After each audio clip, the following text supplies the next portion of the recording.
Hello. Namaste, assalamu alaikum. Welcome to Cricket for Us and welcome to Quality Shot as well. Streaming on both channels. Thank you everyone for joining. Much appreciated. The match is at a great stage at the moment. And yeah, there's a few comments. I'm just going to update the score while I'm here and then we'll get on our way. It is the 22nd over already and they're 46 for 2. Well played by Ross Taylor to mid-on, but no run over there. They need, what, 90-something to win, don't they? 93 runs to win over the next 32 overs. And now, just going to update the score here. There we have it. There are a few comments already. By a few, I mean quite a lot. Well played once again by Ross Taylor from Russia. Ravichandran Ashwin, who's bowled, I don't know, like 2-3 maidens in a row, taking the wicket of Devon Conway and Tom Latham. Bowled brilliantly, honestly. Hello, Thunder Haze. Thank you so much for joining. Thank you, Abdullah, for joining. Yeah, I moved it back a little. Thank you so much. Good morning, Rinel. Thank you very much for joining. Where are we? Kane survived earlier. Yes, I knew that was going down lead. I'm glad he reviewed that. But it was good to see that Devon Conway's, I think that was kind of plum, and it's good that they didn't review that one. Yeah, I thought he was a gunner. Oh, interesting. That's interesting. Hello, Han Solo. Thank you for your kind words. Much appreciated. That's very kind of you to say. If you're starting your own YouTube channel, do let me know. But don't ban Nick and Gabe because they've done it. But if they have done it, it's by accident. It is not on purpose. But yeah, thank you everyone for joining. Like I said, much appreciated. Jimmy Flummox says hello. Hello, Jimmy Flummox. Nice to see you here. For anyone who is joining us from Quality Shots channel, basically Fazan's going to join us in like half an hour, 45 minutes or something. So thank you so much for joining. We're just streaming on both channels. Whoever wants to join, get into the conversation. It would be absolutely fantastic. But so far, it's looking like an interesting final. I don't know if all the overs will be finished, if they'll be able to go through all the overs, unless Jadeja bowls, who can bowl loads of overs if he needs to, because he's so quick when he's bowling. But otherwise, it seems like it's pretty even Stevens. Maybe if there's one more wicket, I think New Zealand is going to go into their shell and not go any further. That's my take on it. Also, by the way, apologies for not streaming the other matches. I actually hurt my neck / my shoulder, so I can't really look in the right direction. So I'm trying to just stay straight and just look up there. But thank you so much for joining, everyone. Rijak says, do you think the possibility of a draw is now not possible? Or is there? Oh, there's still a chance for a draw, 100%. Unless they get to, I believe, is it 89 or 99, something like that. And then they have the opportunity to definitely go for the win. But I think New Zealand might go into their shell if another wicket falls. Right now, they've got their strength. They've got Williamson, they've got Taylor in there. But it's going to be a little while before they go into the shell, I think. Andrew Cook says, can we ban Gabe in advance so he can't? Oh, wow. Andrew Cook with the drive-by. Asjad, will they get back? I don't know, right? I'm not entirely sure what happened. Maybe they tried to time out someone else and they timed out Han Solo. And if he can't write anything, maybe try a different account. That's all I can think of. Because that's the only solution I heard Nick give as well. Also, thank you everyone for joining. 26 in the chat, 25 in the chat. Thank you so much for joining. Please like, share, and subscribe, whichever stream you're on. If you're on Quality Shot, please come over to Cricket for Us 2.0 and like our stream. If you're on Cricket for Us 2.0, please do check out Quality Shot. Like, share, and subscribe to the channel. It really helps both of us a lot. Ashal says, hey, Asjad, hello. What a surprise. Seems to be an interesting couple of hours. Test cricket game is at a knife's edge. That is very true, Ashal. That is very true right now. Abhilash says, hey, Asjad, hello. Ansel goes, nah, Gabe is a bad apple. Wow. He fears those who question his love of John Campbell. Wow. Laughing Coyote says, yo, what's up, man? Assalamu alaikum. How you doing, man? Thunder Haze says, live now.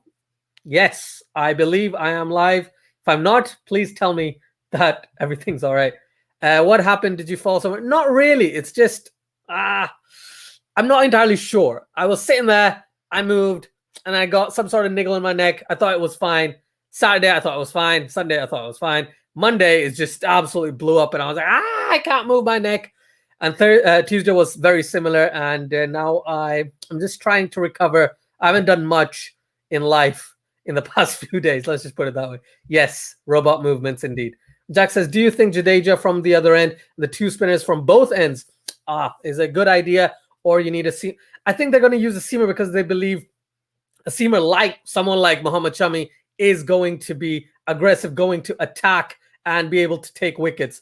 Jadeja's option might be not a last resort, but they might use Jadeja if they feel as though, they just need to bowl as many overs as possible. But Ashwin has been prolific. What's he got? Like 2 wickets for 5 runs in 7 overs. He's just done a great job. Yash says, in my opinion, even if New Zealand are 55 for 5, they can still win. They definitely can win. But I feel as though they're the type of team that they find it easy to go into a shell and they're happy drawing the game and becoming joint winners compared to a team like India. However, could be completely wrong here though.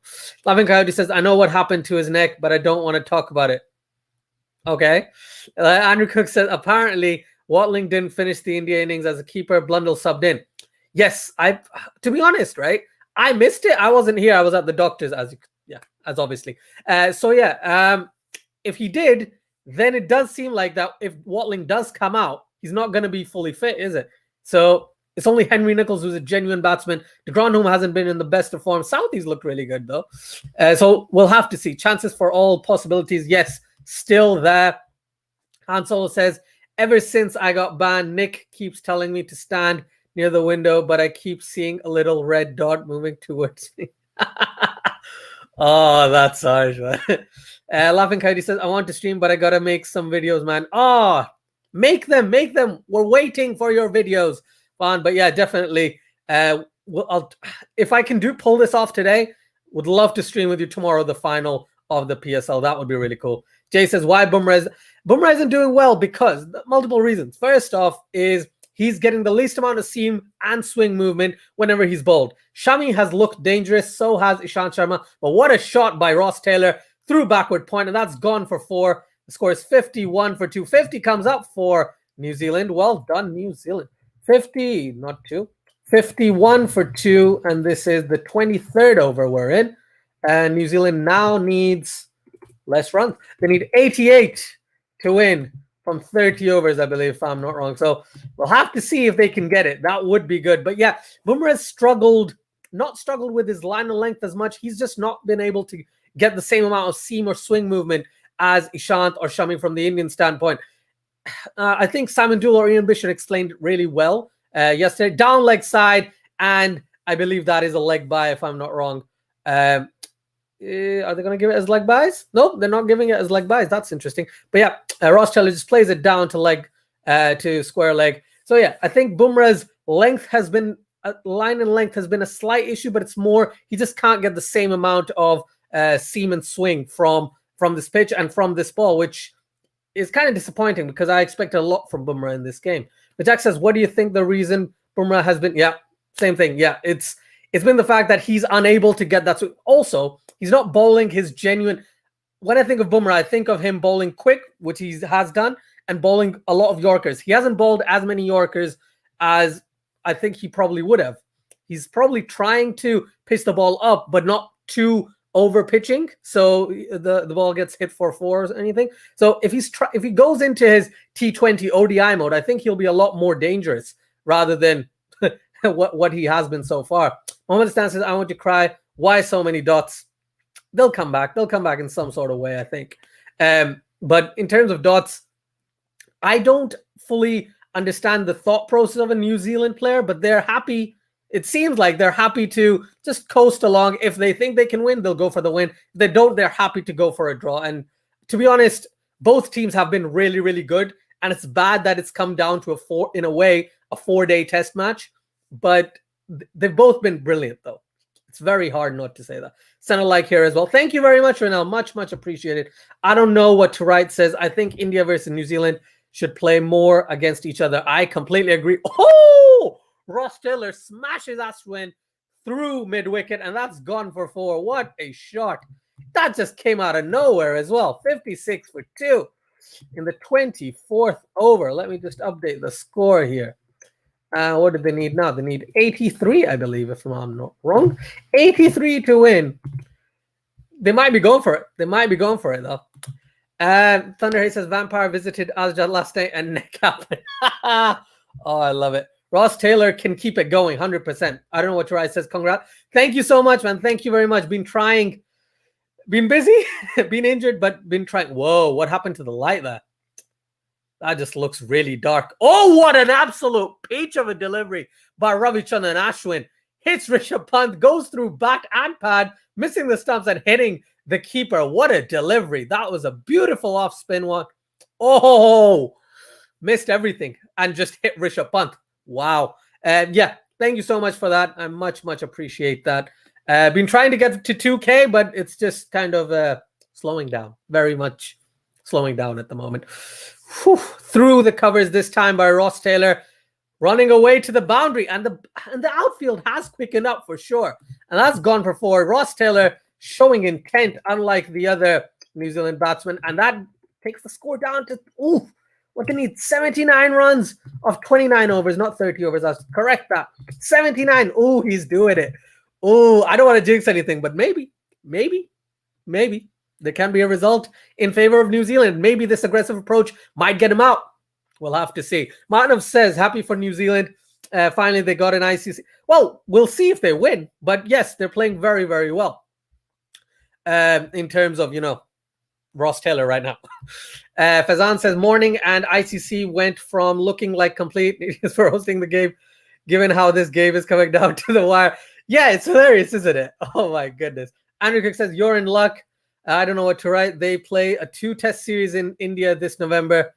Oh, wow. That's it. I think it needs to be minimum 3-match series between these two sides.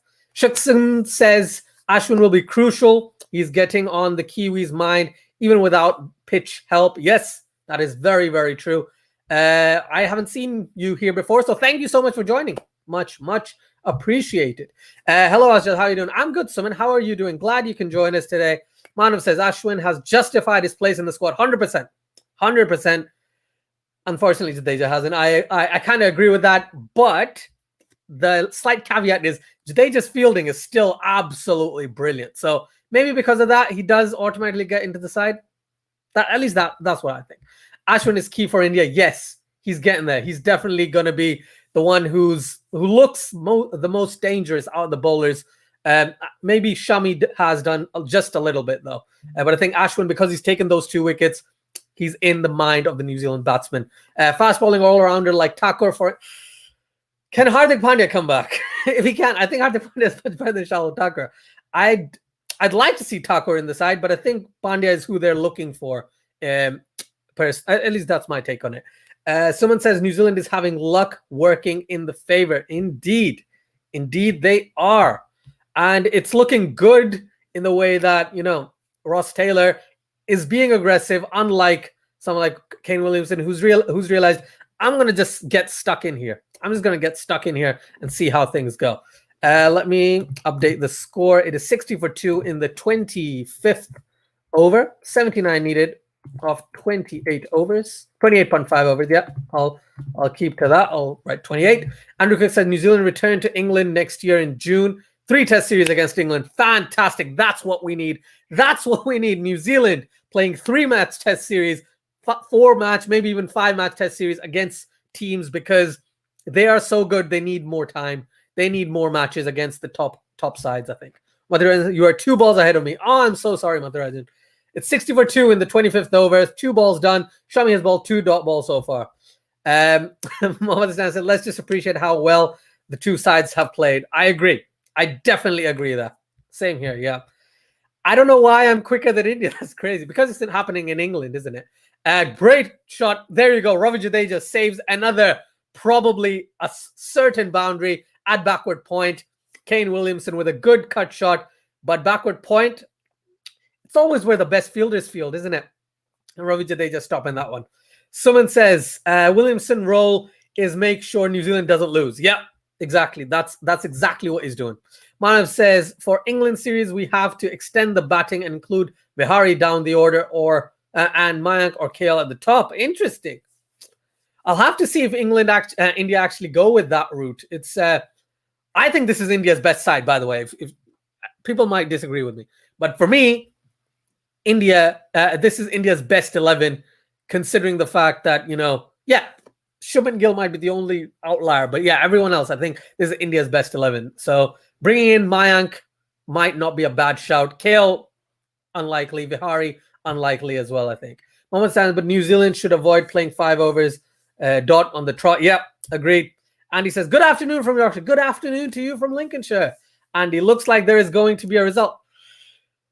All 3 results are possible. Honestly, I kept hearing that. Oh, beautiful shot through point by Kane Williamson. And that goes to the boundary as well, right? As you say, there's a chance for a result. And there's a 4 right on the money. Good job. Nice predicting the future there. Someone says, good fielding. Yeah, Jadeja is a fantastic fielder. No doubt about that.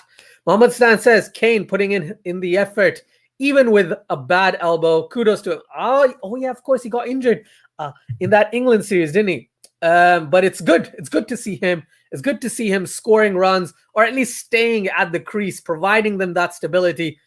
And that's a beautiful shot, honestly. Last ball of the over, well defended by Kane, Captain Williamson. Captain Cool, the new Captain Cool for me. Well done. Well done. Bazan Khan says, like the big 3 teams like South Africa, Pakistan, New Zealand, West Indies need to play, and Sri Lanka, longer test series. We keep saying test cricket quality is going down in the other teams, but is it because they don't play enough longer series? It could be. It definitely could be. But Pakistan played against England a 3-match series last year, right?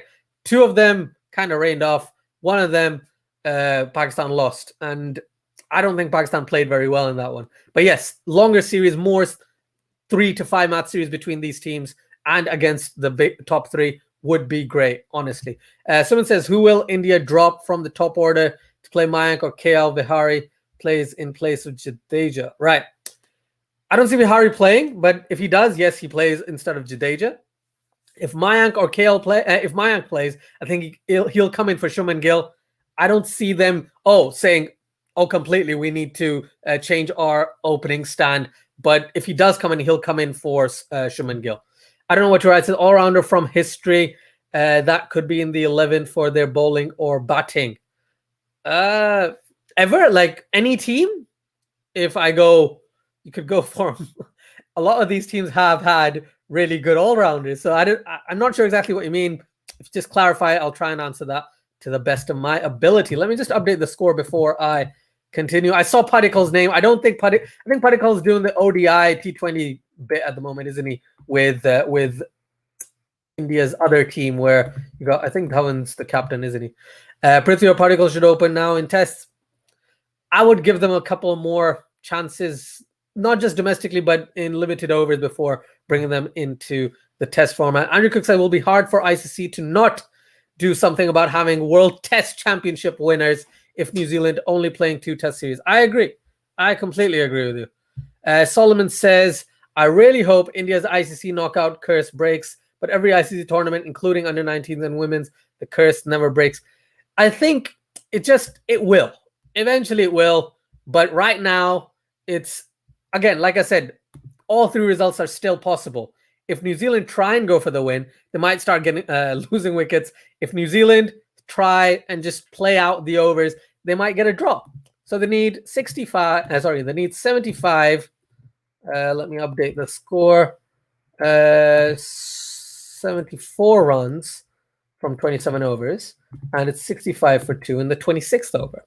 Someone says Indian batsmen playing similar shots and were getting 2 runs, such slow. Yeah. But today, the outfield has been a lot better. Can't argue that.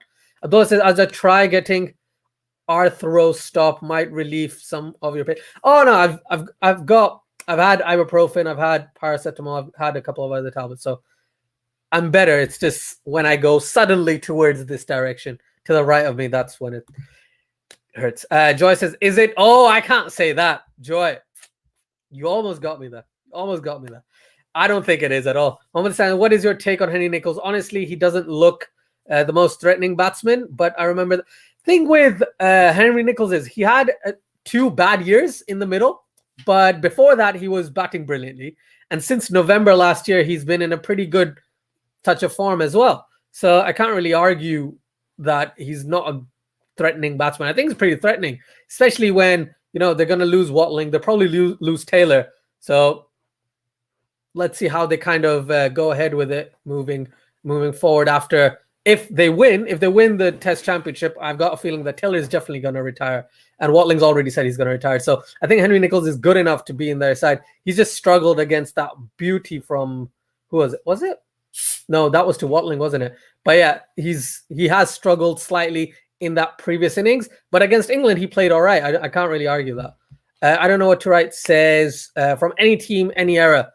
Oh, Garfield Sobers, whichever one you want to pick. Batting or bowling. Imran Khan, batting or bowling. Kapil Dev, I assume, for the bowling. Richard Howley for the bowling. Ian Botham with the bat. Keith Miller, now that I know who he is properly, with the bat or the ball. So there's loads. There's definitely loads. But Jack Callis, exactly, that's what I was getting to. Jack Callis with the bat.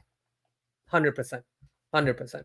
Mano says next WTC, every team should play a total of 20 matches in 6 series over 2 years, so that it's not going to happen, but that would be nice to see. That would be nice to see. Fazan says 20 overs to go, 2.54 run rate, 70-ish runs. New Zealand needs 75 runs to win. New Zealand are right on the money at the moment. Yep, indeed they are. Just going to update the score. Who's that? Oh, Ishant Sharma into the attack. Ross Taylor cuts it through point, and that's gone to the point boundary. That's gone for 4. What a shot. 27th over begins, and the second ball wide outside off and is dispatched for 4. 70 runs needed, 26 overs left. Seeming very, very possible for the New Zealand side. Where are we? Andy says 79 off 20 overs. Be funny if New Zealand shut up shop. Yeah. After the criticism of England at Lords. Yeah, that's very true. That's very true. Hans Solo says, if there is a wicket soon, would you send out Jamieson? No, I think they're not going to change their tactics. They're going to remain with the same tactics. Maybe Watling doesn't come in until number 7 or 8. But otherwise, I think the batting order is going to stay pretty much the same. But that's not a bad idea. Ross Taylor is India's biggest threat right now. Yeah, he's being attacking. He's aggressive. He's 18 off 32 compared to Williamson, who is 12 off 38. Yeah, Ishant is back for sure. 42711 says Callis. Yep. Azana Khan says Ross Taylor has been amazing for New Zealand over the years. He deserves to retire on a high. Hope New Zealand can win it for him. We'll have to see. Mano says Finn Allen to debut soon for New Zealand. He could be their punt type player. Maybe. I think he'll need to play a bit. I think they'll want him to prove himself more in the red ball format prior to coming into the side, because Devin Conway has just become their new opener, right? And they're going to have Blundell, and they've already got Will Young. Okay, so it's going to be difficult for them to fit in someone like Finn Allen at the moment, but he can be with the squad for sure. Lycus persists with, yeah, they'll have to, because it's been, yes, pandemic and stuff. Otherwise, it's been a pretty decent tournament. Bad bowling by Shant, too short, too wide. Yeah, that's gone to the boundary. Where are we? Now even Ishant is leaking runs. Someone says best batting conditions to bat at the last session of the match. Yeah, that's definitely what it looks like. Also, everyone in the chat, thank you so much for joining. Please like, share, and subscribe to Cricket for Us 2.0. Or if you are from Cricket for Us 2.0, please do check out QualityShot. Or if you're from QualityShot, please check out Cricket for Us 2.0 and subscribe to the channel and like the video and send it to more people around the world. It really, really does help. I'm also trying Twitter for the first time, so let's see how the stream goes over there. And that is a single down to third man. Yeah, Ross Taylor, 19 off 35. It's 70 for 2 in the 27th over. They need 69 runs. Okay, so they are past the halfway point in terms of the number of runs they need. Let's see how they go. Andy says, I would send Wagner in next. Wow. Either 50 off 21 balls or a duck. He can't stop himself. Oh, wow. He's we saw Rishabh Pant do a brilliant thing today as well, didn't he? Like, Rahane goes and the next couple of balls, he just comes down the track and tries to hit Wagner, which is just outrageous, but that's definitely how he plays. Andrew Cook says, yeah, we certainly have an embarrassment of riches at the moment. Yeah. With the bowling as well. You've got Matt Henry sitting on the sidelines. You've got not Devin Conway. What was that player? Jacob Duffy, I think his name was. He's really good domestically, and when he debuted against Pakistan, played 1 game, got 4 wickets in the T20. So yeah, embarrassment of riches for New Zealand and India both. well left by Kane Williamson at the end of the 27th over, 70 for 2, 69 runs needed to win this game for them. And just bear with me 2 seconds. We've got our first guest here. We've got Fazan from QualityShot, who's just disappeared once again. So I'm not going to add him in. I'm going to wait. I will wait. Joy says, is Indian batting not good, or is it Indian bowling is just not the same? It's the conditions have changed. Conditions changed considerably, which is why the New Zealand bowlers found it a lot easier to bowl earlier on. Even today, it is probably the best time to bat right now. It's looking pretty good. Mohammed Stan says, I also just joined Twitter. How to find you, Azjad? Just put all cricket for us, and you should be able to find it there. If it isn't, then tell me, because I need to fix that. Seganisia Jonal Gadda. I'm so sorry for the mess up of the name, man, honestly. But Azjad, you should start to roll your arm, Kohli man, call on for your services. Oh, man, I wish. But here we go. Jadeja coming in because he gets through his overs quickly and he can restrict the run rate. That's exactly what I thought, why they'll bring him in. Hansel says, how has Finn Allen been doing for Lancashire? Honestly, I don't know. I will check shortly, but let me just update the score first, okay? 71 for 2. I'll check when one of my guests comes back because he's disappeared. But it's all good. It is all good for now. Right. Okay. By the way, what happened to New Zealand in Australia series? That was just Australia in Australia. They're completely different. And whoa, you just brought yourself on. Like, at least let me introduce yourself, Hazan. Like, you just came on. Like, what are you doing? Hello. Ta-da. How you doing, man? How you doing? I'm okay. How are you? I'm good. I am very good. Another single to Mr. Kane Williamson. What are your thoughts? Do you think New Zealand's going to win? Yeah, I do. I think there's 26 overs left, and even though 27 overs have gone, I think New Zealand should do this. They should. They need to pick up the pace, obviously, a little bit, but I don't know.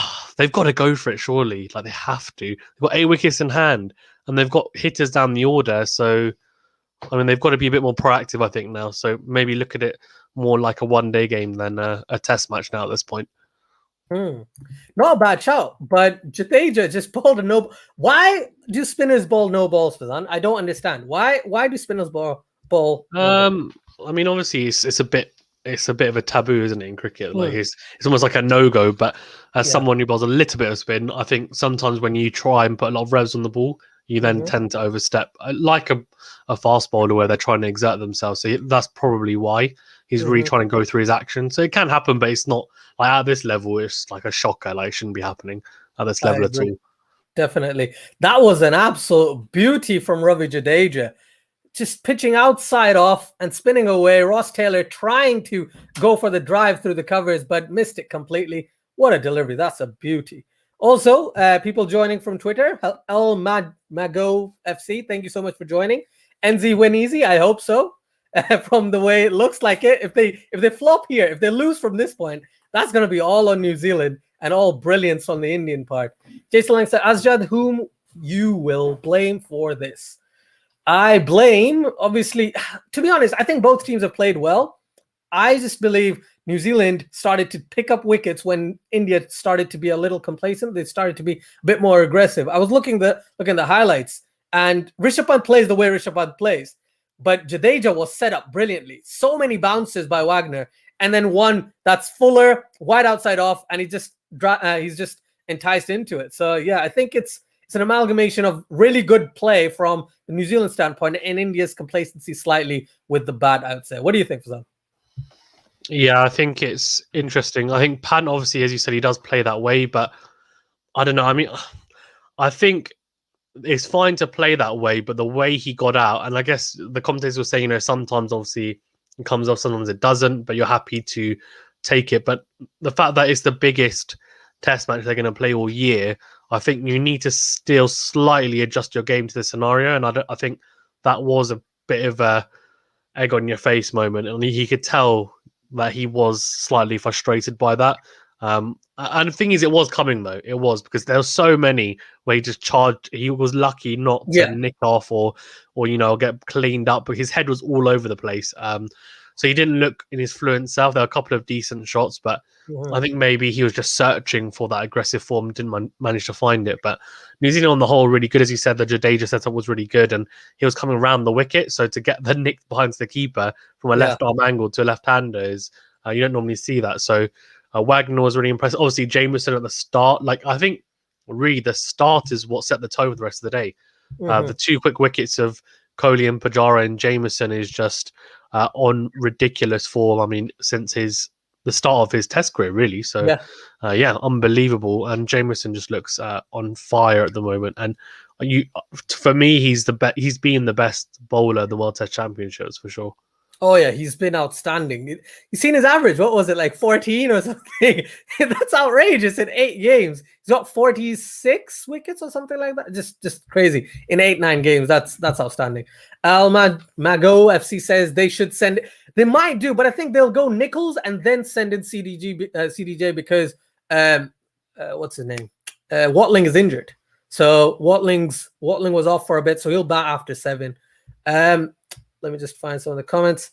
Please like the stream. Thank you very much, Ronell. Please like the stream on Cricket For Us 2.0, Quality Shot, and my Twitter handle. I don't know if it's gone out on Twitter, but I've seen some people coming for Twitter, so I'm happy about that.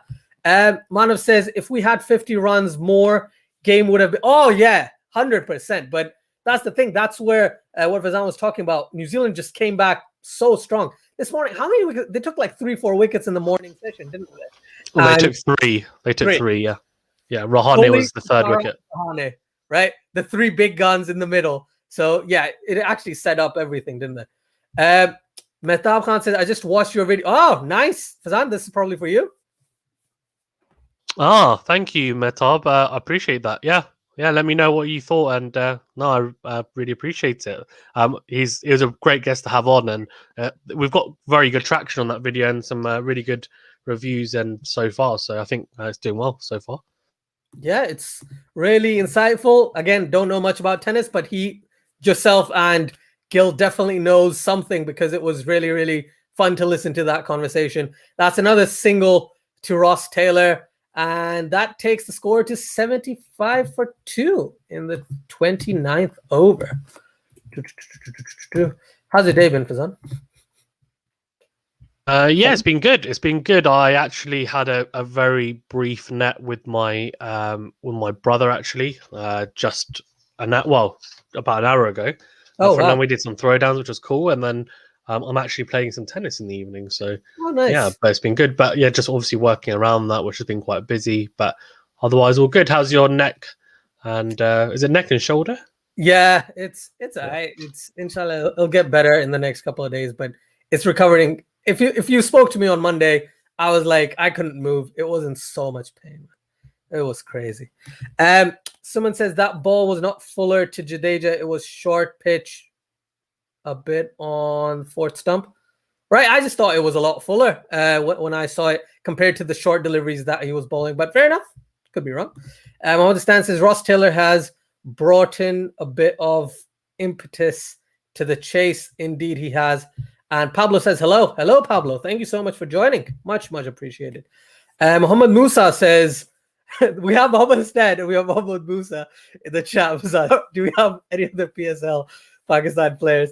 If India scored 50 runs more, it would have been a draw, because they definitely just say, we're going to defend and not go for any aggressive shots. What do you think, Zan? Yeah, I don't know. If India scored 50 more runs, then definitely would have been a draw. 190, right? I think it's a difficult one. 20 overs, probably. Although if Pant's in, then probably it's not going to be 20 overs. It'll probably be somewhere like 15. But I think Mohammed Hasnain made a very, very good point about Ross Taylor. That I think when you've got Williamson in, he's going to play. I guess like you were saying about Pant, he will play one way for them, and he'll be the anchor, and then he'll want people to play around him. So he will probably, as you know, there's maybe 10, 15 overs to go. He will probably accelerate if he's still in, but Ross Taylor needs to be the more proactive one and they need to just keep it ticking along. No, 3-4s at least and over is what they need to be going at, I'd assume. Yeah, exactly. And that's a beautiful cut shot by Ross Taylor, running to the boundary. Well fielded, good dive. And that's 3 quick runs there. So yeah, Ross Taylor definitely providing them with the impetus of runs. Otherwise, it was a bit stale from the other end. Even Devin Conway wasn't looking as fluent. Your boy wasn't looking very fluent today, Fazan. But he got okay. out. Yeah. Everyone's allowed an off day. Even my boy. That's the first time he got out to a spinner, by the way, in Test cricket, considering he's only played, 3 tests? Yeah. But that's an interesting stat I found online. He's unbelievable. Yeah, he's going to be fantastic for many years. Oh, yeah. India just seemed to crumble under the pressure while batting. Oh, a beautiful cover drive straight to the fielder, though.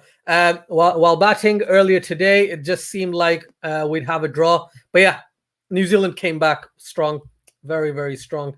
Joy says, as an Indian fan, I should have been ready for this conclusion, but it still hurts. This New Zealand team is kryptonite to India. First in the World Cup a couple of years ago, and now in this World Test Championship final. But we don't know yet. We don't have a final result. Again, a lot of people saying it's inevitable that New Zealand win. I think all 3 results are still possible. If not all 3, at least a draw is still possible, but unlikely. What do you think? Yeah, I think a draw is unlikely here. I think New Zealand have probably got a 50% chance of winning this. Draw's probably 40% India, 45%. 45% draw, maybe 5% India win. I mean, it can still happen. India win. They've still got some overs, but you need to have an absolutely almighty collapse. And with this batting lineup, you'd expect it not to happen. But let's see. 100%. Also, I don't know if I'm ahead of you in the stream in terms of the match that I'm watching. How far ahead am I? I'm on the 29th over, and the 4th ball of the over is about to be bowled. It's just been bowled. Williamson just patting it into the offside for a dot straight to short cover, who's Rohit Sharma. Right. I'm going to pause it because the 30th over is just finished for me. So I'll just pause it. Let me know when the last ball of the over is bowled. Okay. I'll go through the comments there. Achal says, problem with Indian batters was that they weren't able to find the fine balance between keeping the scoreboard moving, not giving away the wicket. Yeah, the mixed approach might cost them. Oh, that fantastic shot from Williamson there off the back foot to Jadeja, wasn't it, on the 5th ball of that over? Really classy from Kane. Good to see, because they need 7 off the over already. It's good over. Yeah, very good over. Manav says Ross Taylor to retire on a high or take a punt with playing T20 World Cup. Oh, that's an interesting one. I think with Test cricket, he might retire because this is the pinnacle, right? When he wins, if they win, right? That's going to be the best spot for them. Yeah, although it's different formats, right? Manav as well, to be fair. So he'll probably just say, I've retired from Test cricket, and then after the T20 World Cup, he'll probably just retire after then overall, I think. I know he said he was... I had an interview with him recently, and he said... it's just finished the over, by the way. They're just showing the replay to the final delivery. And he said that he would have retired potentially if New Zealand had won the 2019 World Cup, which would be interesting. Yeah, which is why I think he's looked at it like that. Maybe because he's 35, 36 or something around there. And he's probably thinking if they win this title, he'll retire from Test cricket. And then T20 World Cup, he can concentrate on his, smashing of the ball rather than the time that it takes. He's actually 37. So he's 37. All right. Yeah. So he's definitely getting up there. Also, Bumrah's coming into ball. I don't know if you're at that point. If you are, that's great. All right, cool. Mohammad Musa says Kyle Jamieson is a smaller version of big Vince Van Der Beal, I think. I don't know of him, so thank you for that. I'll check him out for sure. Got no clue. Showing how young we are. Avleen says, where are we? Avleen says it depends if Williamson, Taylor, Watling, CDG stay in. Yep, very true. I don't know what to write. Goes, I want India to win, but Williamson made it 2 finals and will lost. Then yeah, that was unfortunate. And he says one or the other team has to go for it quickly. England starts. England Sri Lanka T20 is on. Yeah, it'll be at 6 o'clock, wouldn't it? Well left by Ross Taylor, that one. By Yeah. just Bumrah. Someone says, man, oh man, every single run that New Zealand is making, it's hurting. Do you know what? That's how I feel when I watch Pakistan sometimes. Every time we're like this close. This partnership has been pretty good, though. What is it? Like at least 3 runs and over throughout this partnership, 40 runs and 78. So doing a pretty good job. 59 to win. Yeah, not 59. What do they need? They need 55 to win. Sorry. Yeah, 55 to win. 22 overs left of this game. Do you think they'll get all the overs done? Do you think they'll get all the overs done? They'll have to. Yeah. Because you can't when they're chasing, you can't just be like, oh sorry, especially if they don't get imagine if they need like, I don't know, 10 to win and there's 2 overs left and they're like, sorry, no, bad light. Like that's ridiculous. I think that would actually be a farce. I really hope the umpires don't do that because that'd be a joke. I have a feeling they might. If it is bad light, they're gonna stop straight away. You just keep the spinners on then or something. Like, come on. It's been 10 years since they offered the light. Now that's what the floodlights are for. That's what the floodlights are for. Yeah. Bumrah running into Ross Taylor. Ross Taylor drives it through, covers straight to the fielder. Dot ball once again. I think New Zealand is the best team in the world in swinging conditions. Yeah, I can't argue that. But you have to understand, Kane Williamson is not the best in proper swinging conditions. He hasn't got the best stats in England, which is the place where you get the most swing. However, New Zealand, South Africa, he does have a pretty decent record. Yeah, Kane Williamson, I think he averages like 25, but to be in England, but to be fair to him, it is probably one of the worst places to bat. Oh! No way! Oh, that's a big drop. That is a big drop. And is it the captain? It is, isn't it? Really? Oh, it is. No, it's not. It's Pujara. It's Pujara. It's Ross Taylor as well. Bumrah, outside edge. Pujara. Pujara at first slip drops a sitter. It's like the one that Southee dropped, right? Of Rishabh Pant. Southee had an excuse because he was bowling in the over before, but Pujara's got no excuse. That's even easier as well. That is a shocker. That is the game right there. That is the game. Oh, can't believe it. Oh, dear. Wow. Last resort, Bumrah has to find. Well, he was going to get wickets, but Pujara thought, nah, I don't want to give Bumrah wickets. I haven't got many runs this match. Let's not give Bumrah any wickets. Oh, my goodness. That's a quick single as well. Wow. I also think he will retire soon. After all, he is not a Pakistani. Yeah. Well, to be fair, if he carries on like Yunus Khan did, like Yunus Khan got loads of runs in the latter end of his career. Very true. 32nd over. Let me just update the score. Do you want to go through some of the comments for them? Yeah, I'll go through some. 1 second. Let's have a look. Where are we? Oh, wow. Loads. Cool. I don't know what to write. Says India leaking runs. Well, they're leaking drops as well, apparently. Abdullah Arway. Oh, I'm going to try and say that. Arway says, Han Solo, hope not the one on your Twitter. Well, I don't know. Joy says Bumrah has looked the worst bowler in both teams. That's very interesting. I mean, after that drop, he'll probably be thinking, what are you talking about? But he has been, I think by his standards, he's been pretty poor, hasn't he? And considering how well New Zealand have bowled, their seam bowlers, India as well, like Ishant Sharma and Shami have looked pretty dangerous. So I think it's hard to disagree, really, to be fair, Joy. So I agree. Aveline Johar says the play for India is to try to take the wicket with Ashwin or Shami. So Aveline thinking that Ashwin and Shami are the two major threats. Yeah. Han Solo says Gabe is a smaller version of R2D2 and makes even less sense than droid does. Oh, peak hands.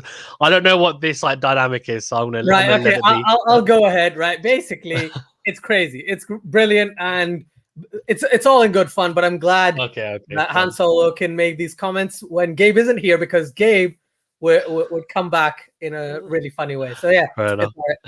Go on. Saman Awasti says no Indian players played at their 100% ability till, what was that? No, that's pitched outside. Yeah, I think it's till now other than Shami in the first innings bowling wise. Yeah, I agree. Thursday09 says Taylor will retire now, could not after the World Cup 19. That could be possible. Reno says I'll be angry if that happens. I think that's talking about me saying about the bad light.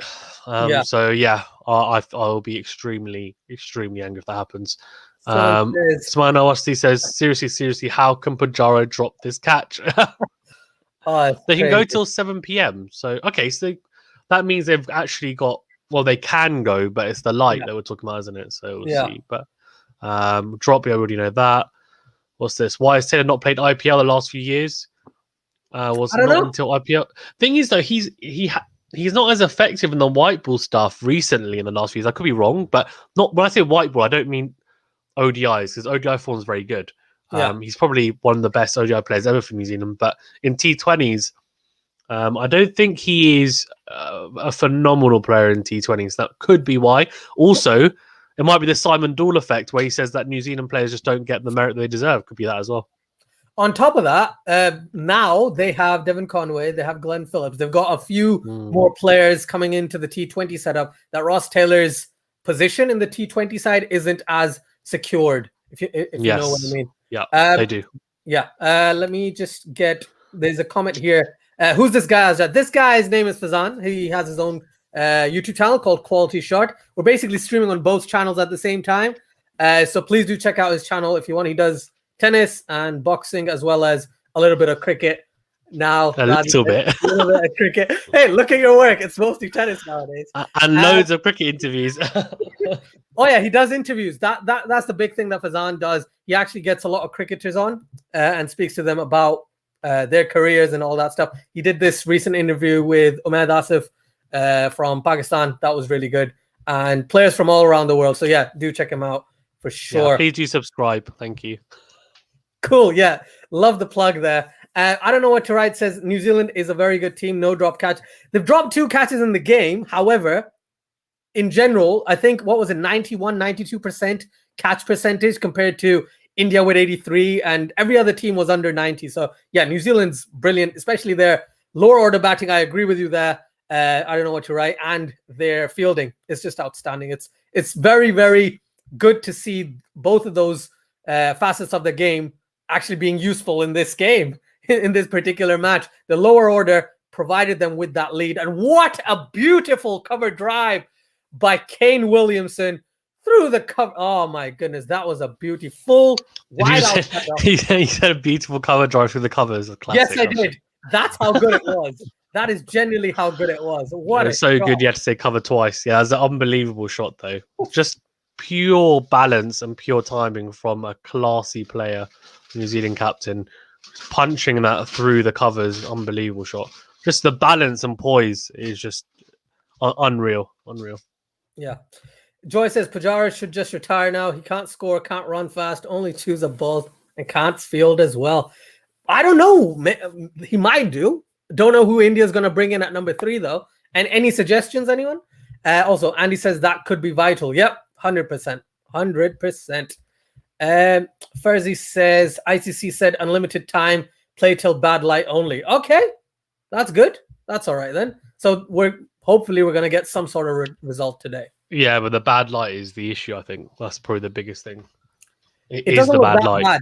It doesn't look that bad. No, it doesn't look bad at the moment. I'm just saying that, like, if it was, like, I can't see there not being a result after how many overs are left. Yeah. I think it's only if, for some reason, it gets really dark and they're like, no. Yeah. Someone says Bumrah has just been cautious because of his injury in the New Zealand first innings. Okay. How do you think he's bowling now? Because he's trying to bowl quick. He's not getting any purchase from the surface. Maybe he's hitting the wrong lines. Wrong lengths, which is why the batsmen are finding it a lot easier to play against him. I think his wrist may be slightly collapsing as he's bowling, which is probably why he wasn't getting any swing movement through the air. Off the surface as well. If you're not presenting a good seam, then you won't get the ball to team off the surface as well. So, as well as others. But yeah, so I think he's just said, well, I'm just going to try and bowl sub 85 miles an hour, which is sub 135 Ks, and then try and see if I can rush the batsman. Exactly. And he's bowling a lot shorter, which seems like more of his natural length. I don't know why he's not bowling his, deadly Yorkers that he's known for, right? I can't think of a Yorker that he's bowled in this entire inning, entire game. I might be wrong. I could be wrong. Yeah, that's a very good. That's actually a very good point. I think the only reason I can think of is potentially look, if it goes wrong, it's a full toss, and then it's 4 runs. They've only got 50 runs to play with now. So how confident is he in his form? And considering he didn't bowl well in the first innings, what I would say is, in the first innings, why didn't he do that? Because then, obviously, at that point, there's no issue with confidence. Now there may be, because he didn't perform very well in the first innings, so he might be thinking, I can't hit my spots like I'm used to doing. But at first innings, I agree, like that's one of the biggest weapons that he has, is his Yorkers. So it's a shame we didn't see more of it. There we go, the first Yorker. Yeah, talk about Yorkers, right? He bowls a peach just before this at a good length, and then he bowls a Yorker, and Williamson just defends it. So that's the thing, he can still bowl it. Maybe he needs to go into his T20 death bowling basket and start bowling those like crazy.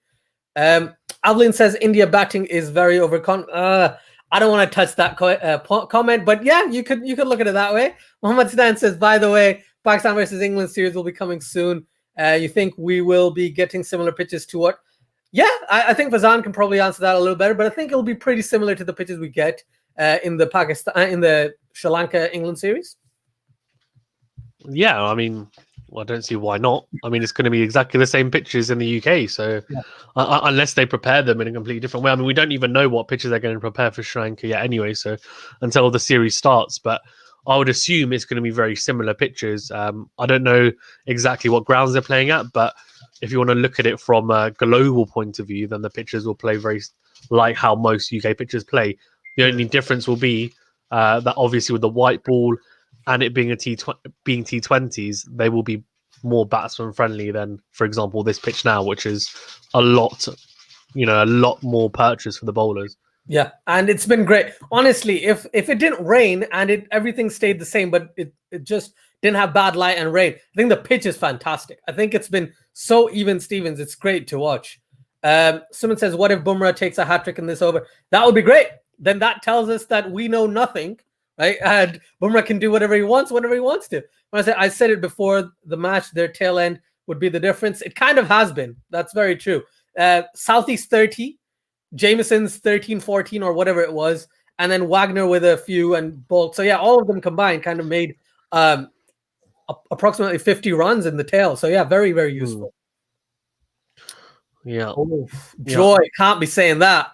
Can't be saying that. Basically, on CFA, it's a thing. If someone says it's over, the opposite happens. So we don't say the term in a very emphatic fashion to say, oh, it's over or anything, because then the opposite happens. That's the thing. That's basically. I'll say it will be over, yeah.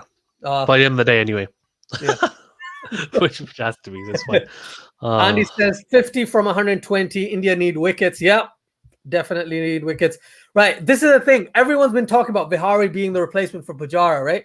I've seen Vihari play 2, maximum 4, 3 to 4 decent innings, right? Including like first class stuff. So, but that's in England. In general, I've seen 4 decent innings by Vihari. Can he be pushed up into that number 3 spot? I know that's what they were grooming him out to be, similar to how Crawley was being groomed to go into the opening slot. Vihari was going to be groomed into becoming the replacement for Pujara. But has he got enough backing? Do you think if Pujara retires, let's say, or leaves Test cricket, will Vihari be the stand-in at number 3, or would they go with someone like maybe Mayank, maybe check out Prithvi Shaw? Maybe they look at someone else rather than considering Vihari, even though I think Vihari is the genuine replacement for Pujara in the side.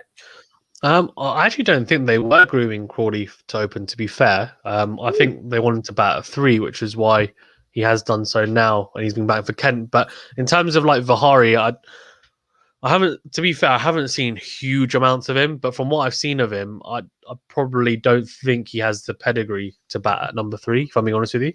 I could be wrong. No, I don't think he does either at the moment. I think he's been very fortunate to stay on the side, and the only reason he has is because he scored that 267 against Pakistan. Otherwise, he would be nowhere near the side. Like, genuinely, that's why. But also, I think you need to remember that England don't have the strength and depth in batting like India do. So they've got a lot of other options. So, like, obviously, Prithvi Shaw's been scoring a lot of runs, but he is an opener, I guess, as well. Mm-hmm. Do they then...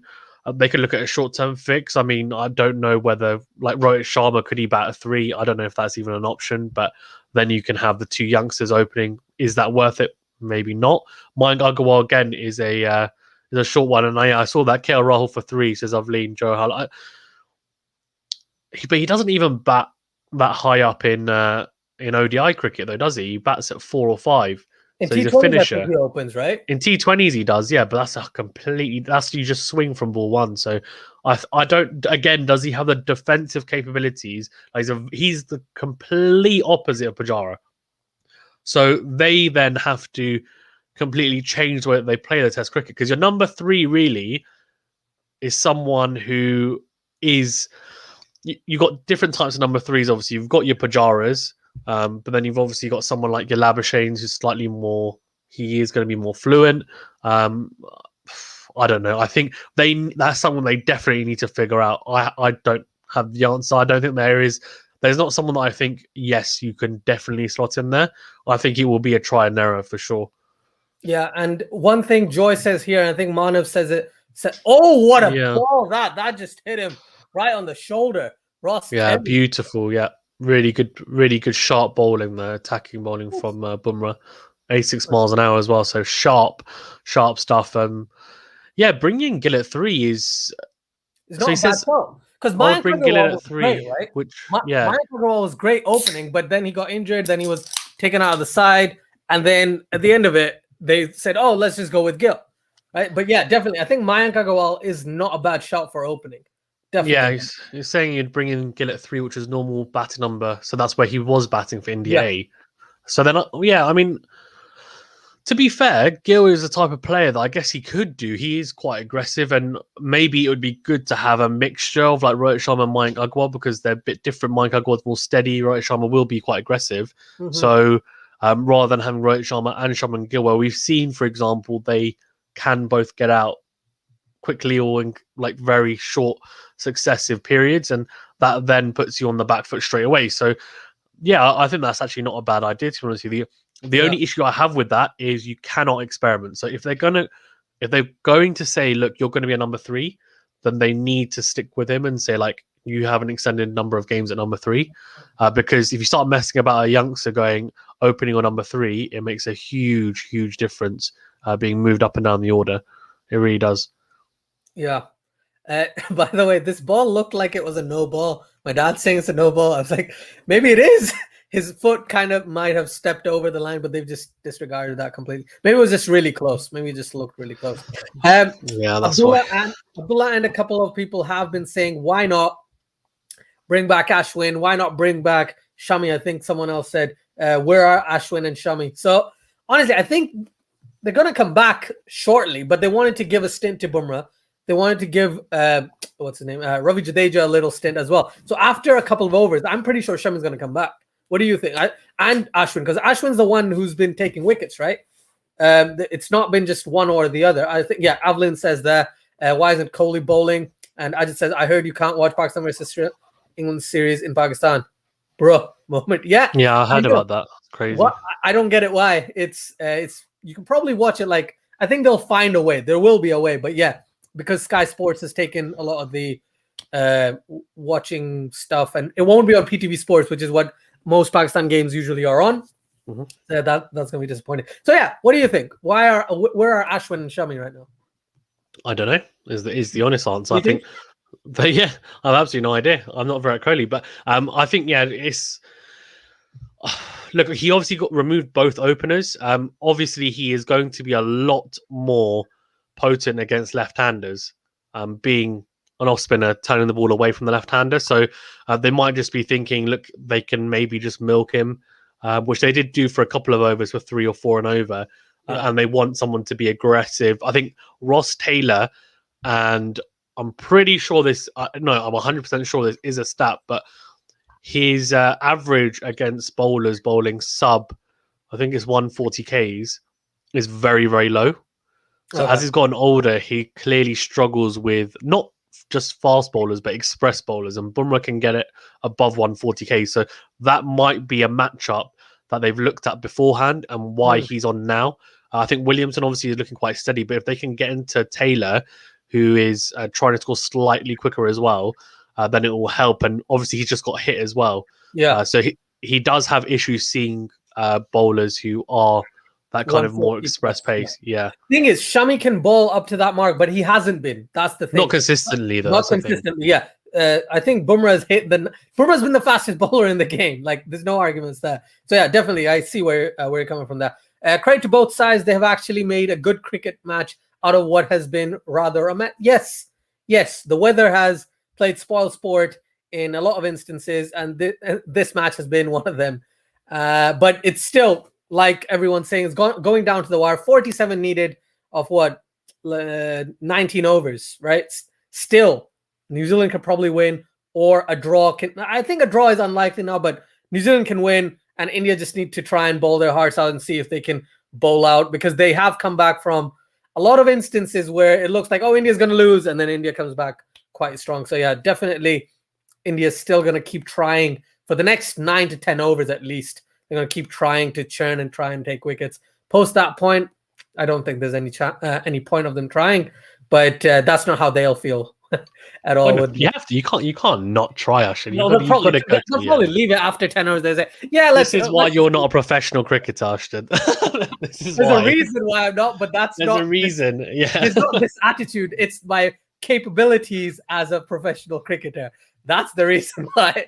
Not the mindset. But yeah, fair point. I get what you're saying. Well, not with that mindset. No, you can still, right. I'm not saying I'm playing test cricket.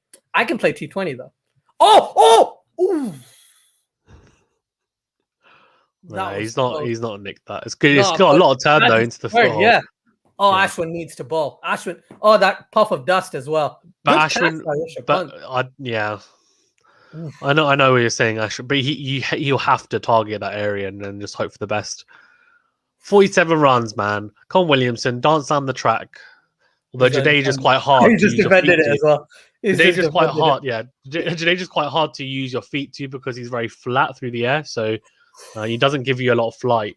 That turned like crazy, man. Come on. That was huge turn. Absolutely huge.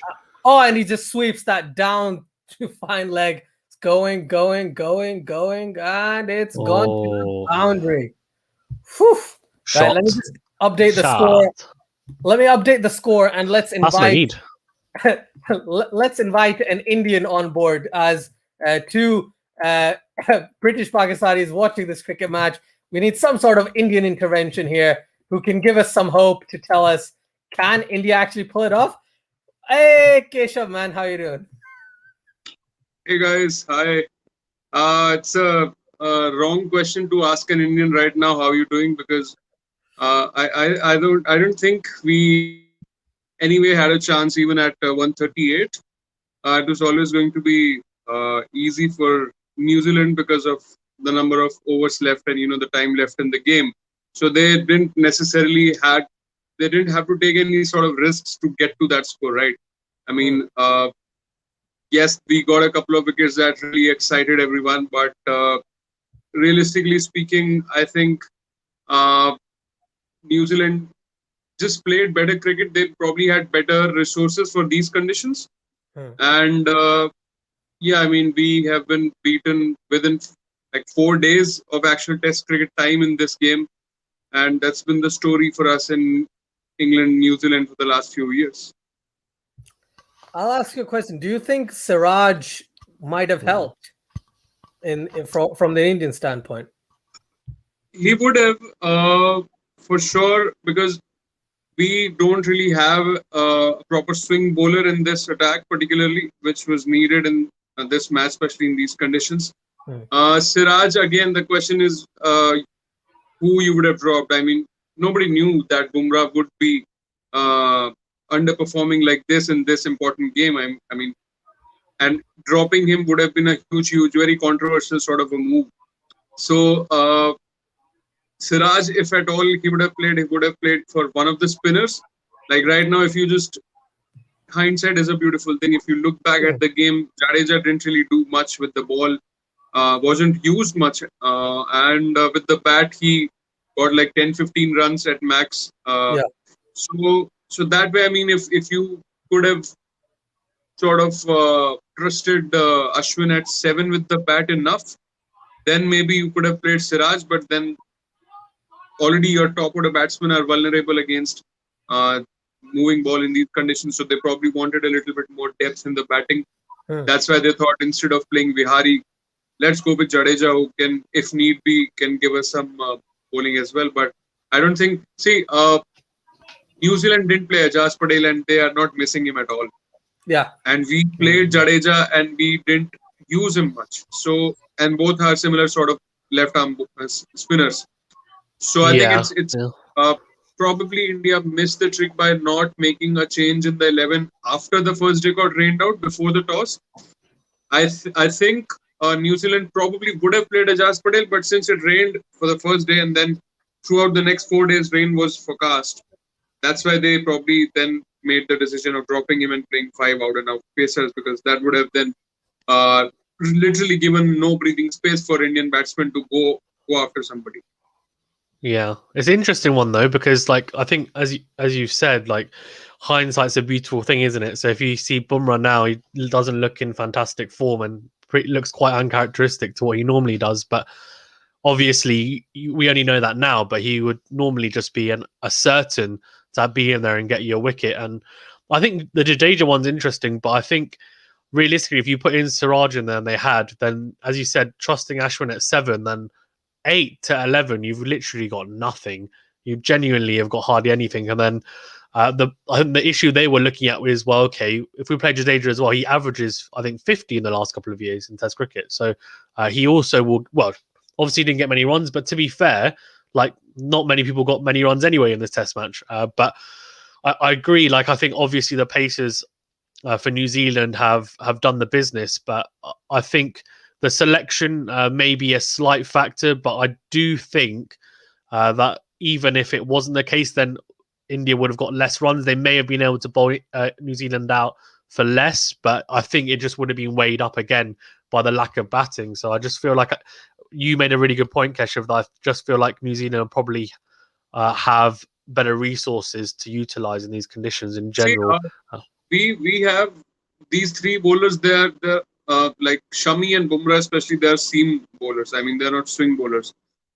Ishant was getting some sort of swing, but you needed somebody like a Bhuvneshwar or a Siraj in these conditions for enough variety in the attack, which New Zealand had. And we probably, see, before the game started, we all thought that, New Zealand and India both have the pace attack, especially, is at par. Nobody is having the edge over another in terms of just the pace attack. It was probably the spin resources with India that maybe made people think that if you just see the roundness of the whole attack, probably India is ahead of New Zealand because of the spin resources, and that spinners might come into play on day 5 or day 6 in Southampton, just like Ashwin did the damage today. But the problem is the rest of the like the fast bowling resources. So New Zealand came with 5 very different fast bowlers. Like everyone has their own USP. If you look at Jamieson, you get that height, that awkward bounce.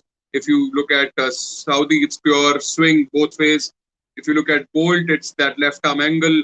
Wagner, he's known for his short pitch setup, what he did with the Jadeja today. So, and Grandham with his dibbly-dobblies in England, which are always, very useful. So it's the variety, the how they are separated from each other. But with India, I mean, you don't see a lot of difference between Shami and Bumrah apart from the action, because they if you would have seen this closely, like in first innings, you can still give a bit of leeway to the Indian bowlers that they were just new in UK and they hadn't had any sort of practice, so they were pitching it short of a good length.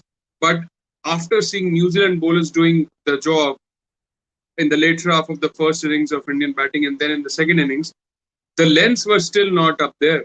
I mean, they were still bowling that sort of Australian hard length, which gave them the success in Australia, but they haven't really adapted here after the first innings as well. And I as an Indian fan, I definitely don't want to hear comments from Shastri after this loss that, we had just one bad day of cricket and otherwise we are the best in the world. No bullshit like that will work now.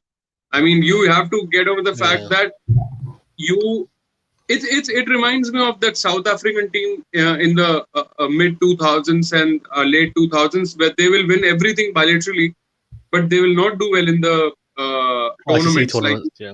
2011 World Cup, South Africa topped the league as well, but they choked in the semi-final. So that's what's happening with India. They win bilaterally.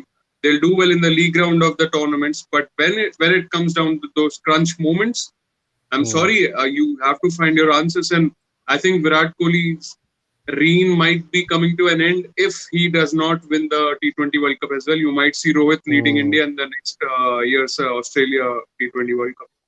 That's really interesting, actually. You made a point about obviously India just can't make excuses after. I think it's definitely refreshing to hear you say that, because I think, look, when you lose a match of this magnitude, it's quite easy to say, well, as you said, like, oh, well, we just got beaten to the best team on the day, but we are the best, etc. But I think you need to just put your hands up and say, look, yeah, they played better than us, and they deservedly are the best team in the world. And you made a really good point about the lengths, which is, in these conditions, if you're going to bowl short, it has to be short, aggressive pitch bowling, not back of a length where players can just leave the ball, like Williamson will just leave and leave and leave, because you can leave on length as well, not just on line when it's back of a length. So they needed to be utilizing the swing that was on offer. And as you said, I guess maybe with no Siraj, that could have played a bit of a difference, played a part as well. But Bumrah can get that. He can get very nasty in swing into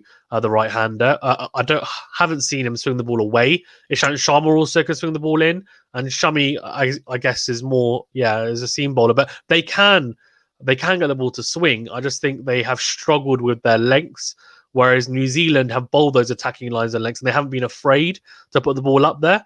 Now it's a case of obviously 37 more runs to win. So it's more, can we make them, make a mistake? But I think in that first innings, they missed a trick slightly with it. And I know people said, like Shami, for example, he bowled really well. And, he was bowling a bit shorter, but he looked really good and he was bowling really economically. But a good example that I always think of is, Andrew Flintoff, Freddie Flintoff. He used to bowl fantastic looking deliveries, but he didn't used to get many wickets. If you look at his stats, he did not get many wickets. He used to bowl beautiful deliveries that were just outside off stump, four stump line, but back of a length, and the batsman would just leave him and leave him and leave him. And if you're disciplined enough, you wouldn't get out to him. Only as he got a bit older did he then start bowling more aggressively and fuller. And that's what this reminds me of. Like, if you're playing against an elite batting unit like New Zealand, you have to be more clever than just saying, I'm going to just expect a mistake from the batsman. And I feel a little bit like that's what India have expected. Yeah, I mean, look, there's another point is like with Bumrah, since he came back from the injury, he has not been the same. We have seen it in the recent past as well in different across formats. I mean, I think it's probably one of the reasons why he's not able to pitch it up regularly as he can, because of the back injury and the stress. Of course, because the kind of action he has, and that natural flex that he gets in his arm. So to pitch it up, it'll take the back will take a lot more burden. So probably that's one of the reasons as well. Shami for me has been the pick of the bowlers, and kind of he's very underhyped, if you will, because before the game started, everyone was talking about Bumrah, and everyone was talking whether Ishant will play or Siraj will play, but no one was really talking about Shami as much. And this guy has been, kind of a silent warrior for India, been doing well across formats whenever given the chances. So yeah, I mean, he did adapt to the conditions and pitched it up and got rewards as well. Like if you remember that Watling getting bowled, I mean that was probably best ball for the whatever we saw Indians bowling. I think that was the ball of the game from Indian side, Indians point of view. But overall, I think this will sort of trigger some sort of change in the thinking and thought process going forward into the England series. I would not be surprised if Bumrah doesn't start in that series, and if we see Siraj, Shami and Ishant leading in the first test match against England. Yeah.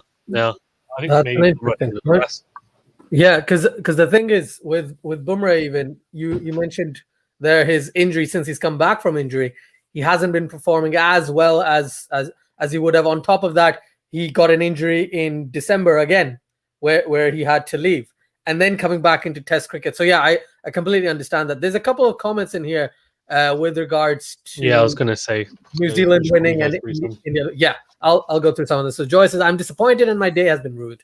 As an Indian fan, I could do nothing but salute New Zealand, who were just better in these conditions. Well, at least we tried hard. This is the thing. I think India, from the way they played, they've looked like a side that has tried and shown a lot of effort, but the end result has just been that New Zealand have performed better in these conditions. And it has to come, at least in my opinion, I think it has to come down to the lower to middle order for India compared to the lower to middle order for New Zealand. Their lower order actually performed much better than India's. And that's where India could have sustained this today, where Rishabh Pant was on 39 or something like that, and there was 6 down, or Jadeja just went. They could have stayed there. They could have stuck in and tried to go for the draw. But Rishabh Pant doesn't play like that. Ashwin got a pretty good delivery, right? And then from that point onwards, it was very difficult for India to kind of come back. While New Zealand was backing. Sorry, go on, Keshav. Ashad, I mean, why are we even talking about the lower order? They sort of tried to contribute whatever they could. And if you see the success in Australia, again, you will attribute it to Pant and Ashwin and Vihari to some extent, to most extent actually. So it's really the failure of the top order, which we have to address right now, more than the lower order. Because see, you keep talking about how Kohli got his last 100 in November 2019, but people forget Cheteshwar Pujara got his last 100 in the 2018-19 tour of Australia. That's even 1 year further back. So, and who do you have as a replacement for number 3 if need be? If you think he's out of form, you have either KL Rahul, or maybe you have somebody like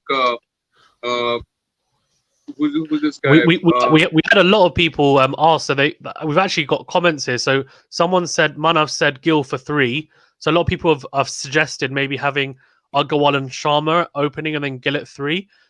We've also had, I don't know if this is a suggestion you were thinking of, but Shreyas Iyer, who has obviously performed well in white ball stuff, but I know domestically he's also performed well. So potentially moving probably to 3.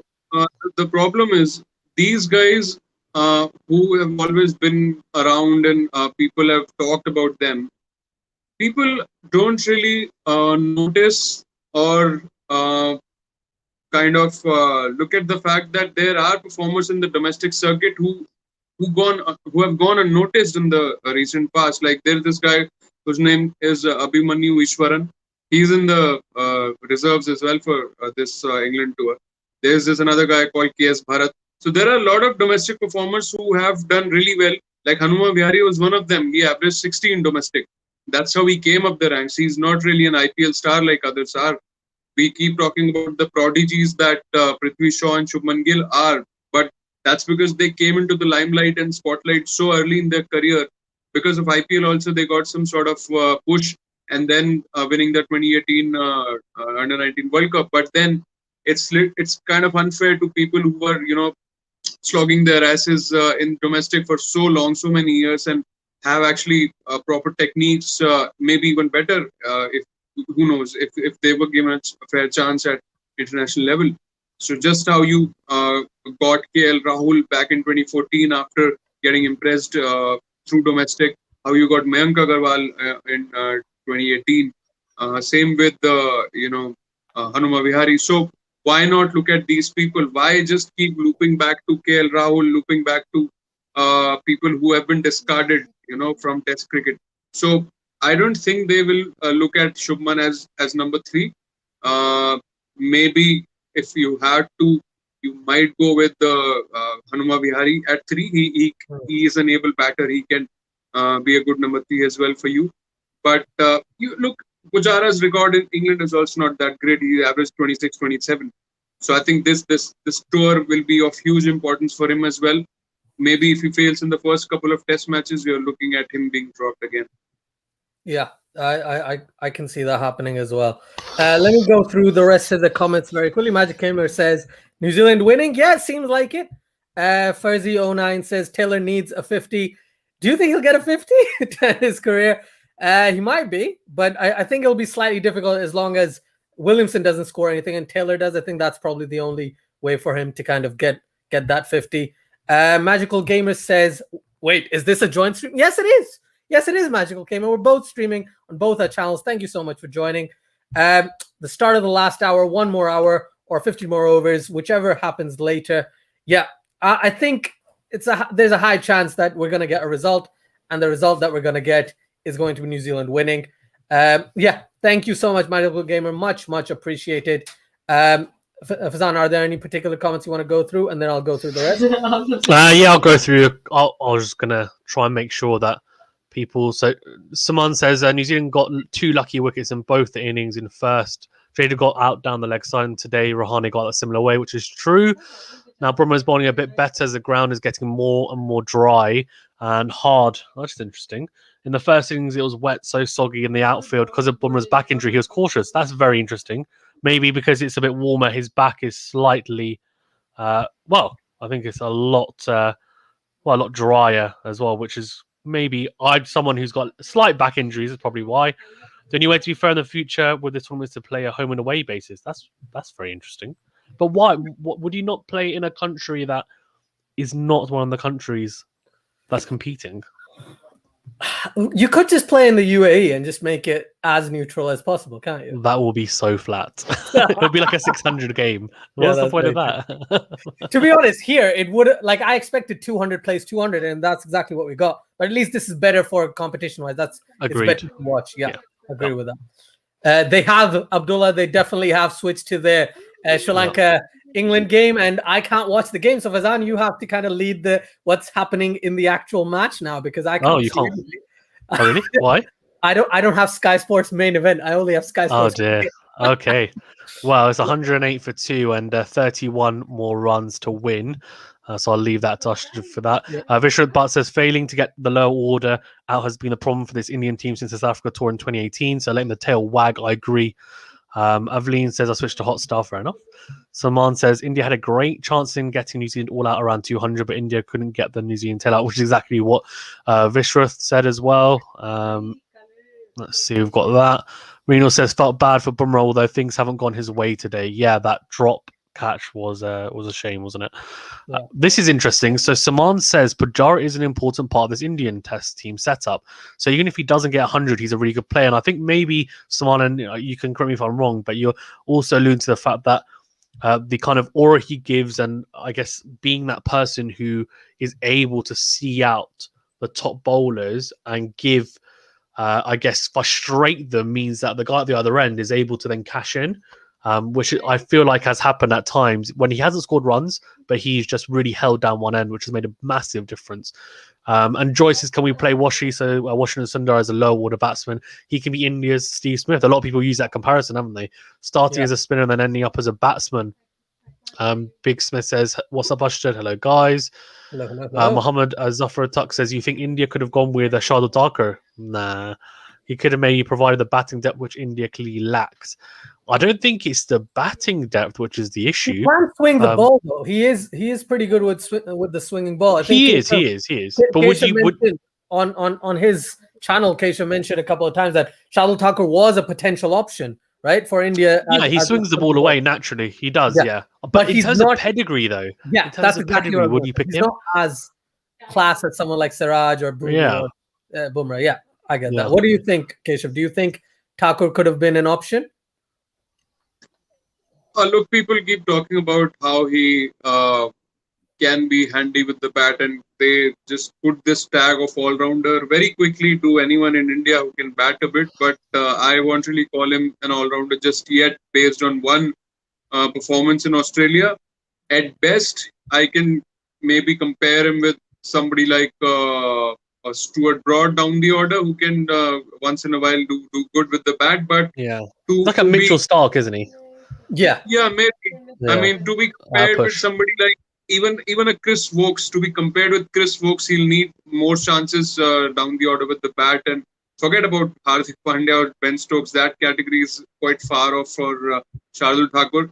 I mean, it's for me, it's even too early to compare Pandya also with Stokes. But anyway, the point is, in a game like this, when it's a one-off final, you don't really take a punt like this. You always go with the best possible attack that you can feel. And interestingly, India had never played these 5 bowlers together before this game. I mean, if you consider them as your best ever attack, they have never played a test together. I think one of the reasons is Bumrah had never played in India. He hasn't played a test in India. And usually you will see Jadeja and Ashwin play together only in India, not overseas. So that's why they had not really played together.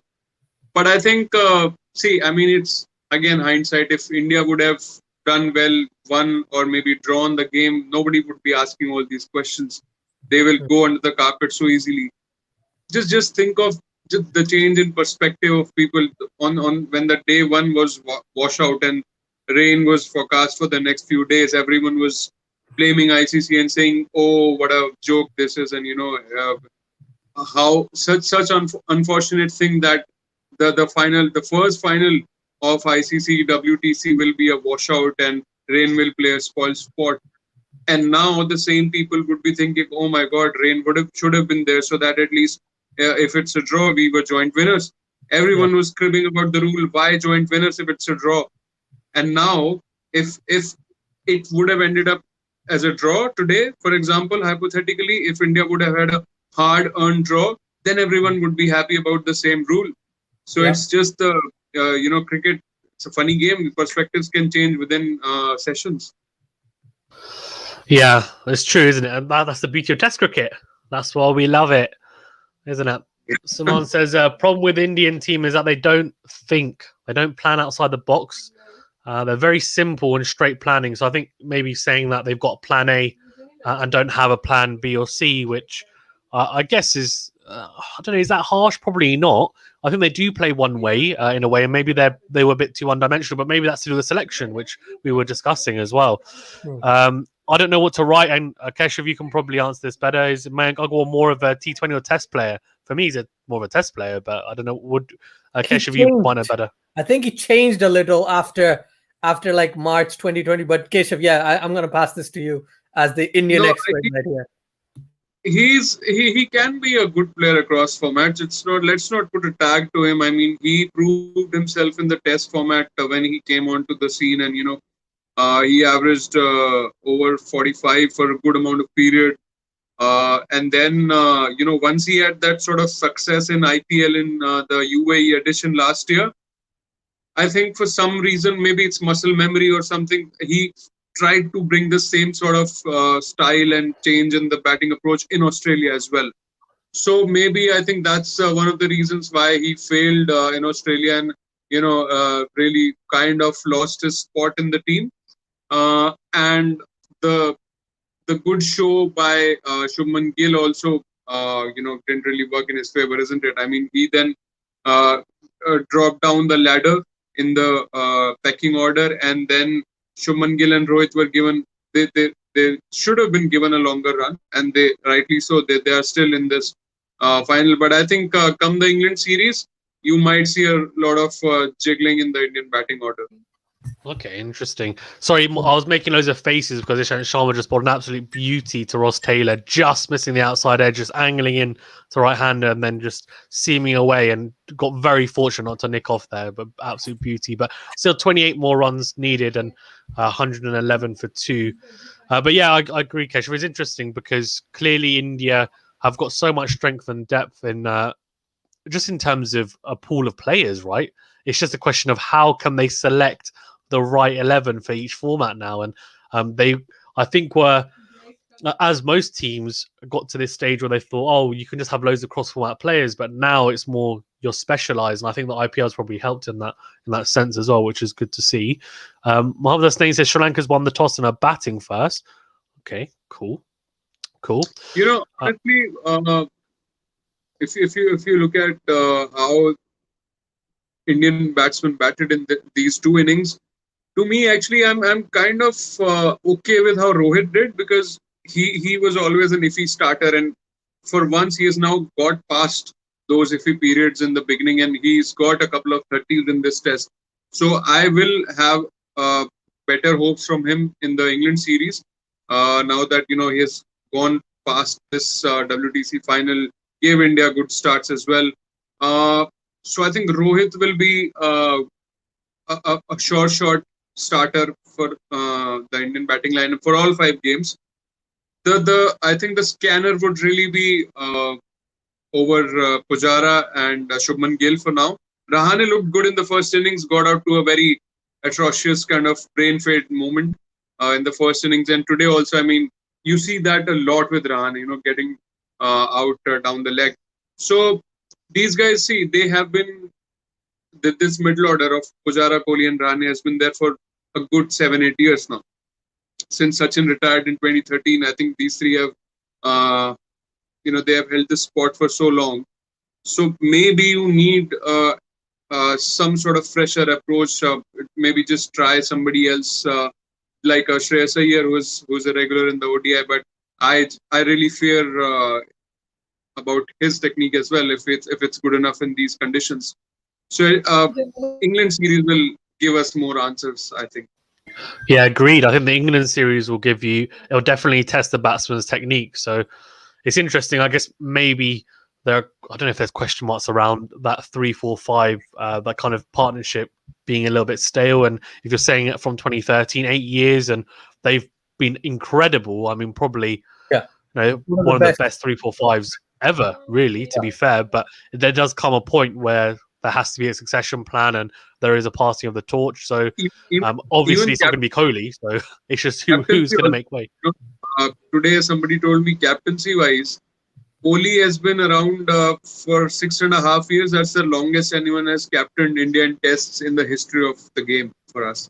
Like even Kohli, even Dhoni was there for around 6 years, and Kohli has been the captain now for 6.5. And I don't think he's going anywhere anytime soon. Maybe he's won so many games, right? I know he hasn't won the importance. There's the highest win percentage, doesn't he? Cycle for him. 2 more years at least as the test captain. And then, and you don't really have anyone ready as well for the, as a successor. I don't see anyone right now. I mean, Rishabh Pant is too young. Yes, he's started captaining Delhi Capitals, but you don't really want to pin a lot of hopes from him. So yeah, I mean, in 2 years, he will also have to see who's the possible successor and then groom him as well, just like Dhoni did in his last couple of years with Kohli. Yeah, 100%. Because Virat Kohli is only 32. I keep forgetting he's only 32. So that's the thing. Let me just go through. Oh, sorry. Just before you do, what a shot from Kane Williamson. He used his feet to Jadeja, which I just said, I think about half an hour ago, you can't do it because Jadeja bowls so flat through the air.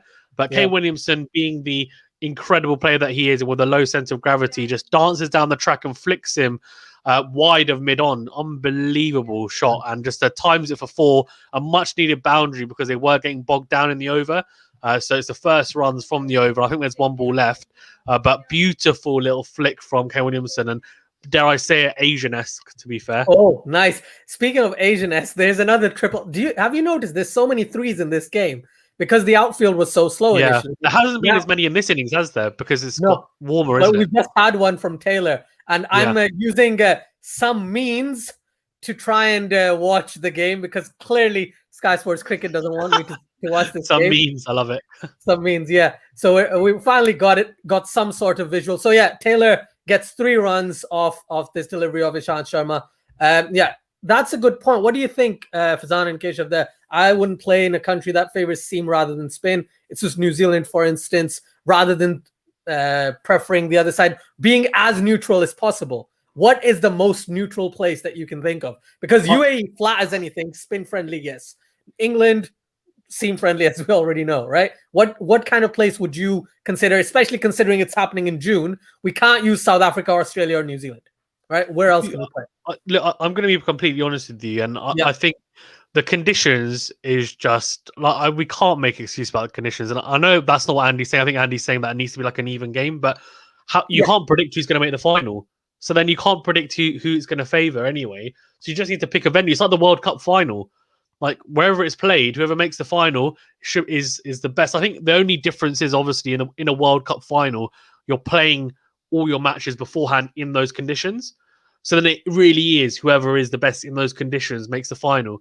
So I guess maybe that's where the disparity is here, because you play all over the world in different conditions, and technically this should be the two teams who have played the best in all conditions.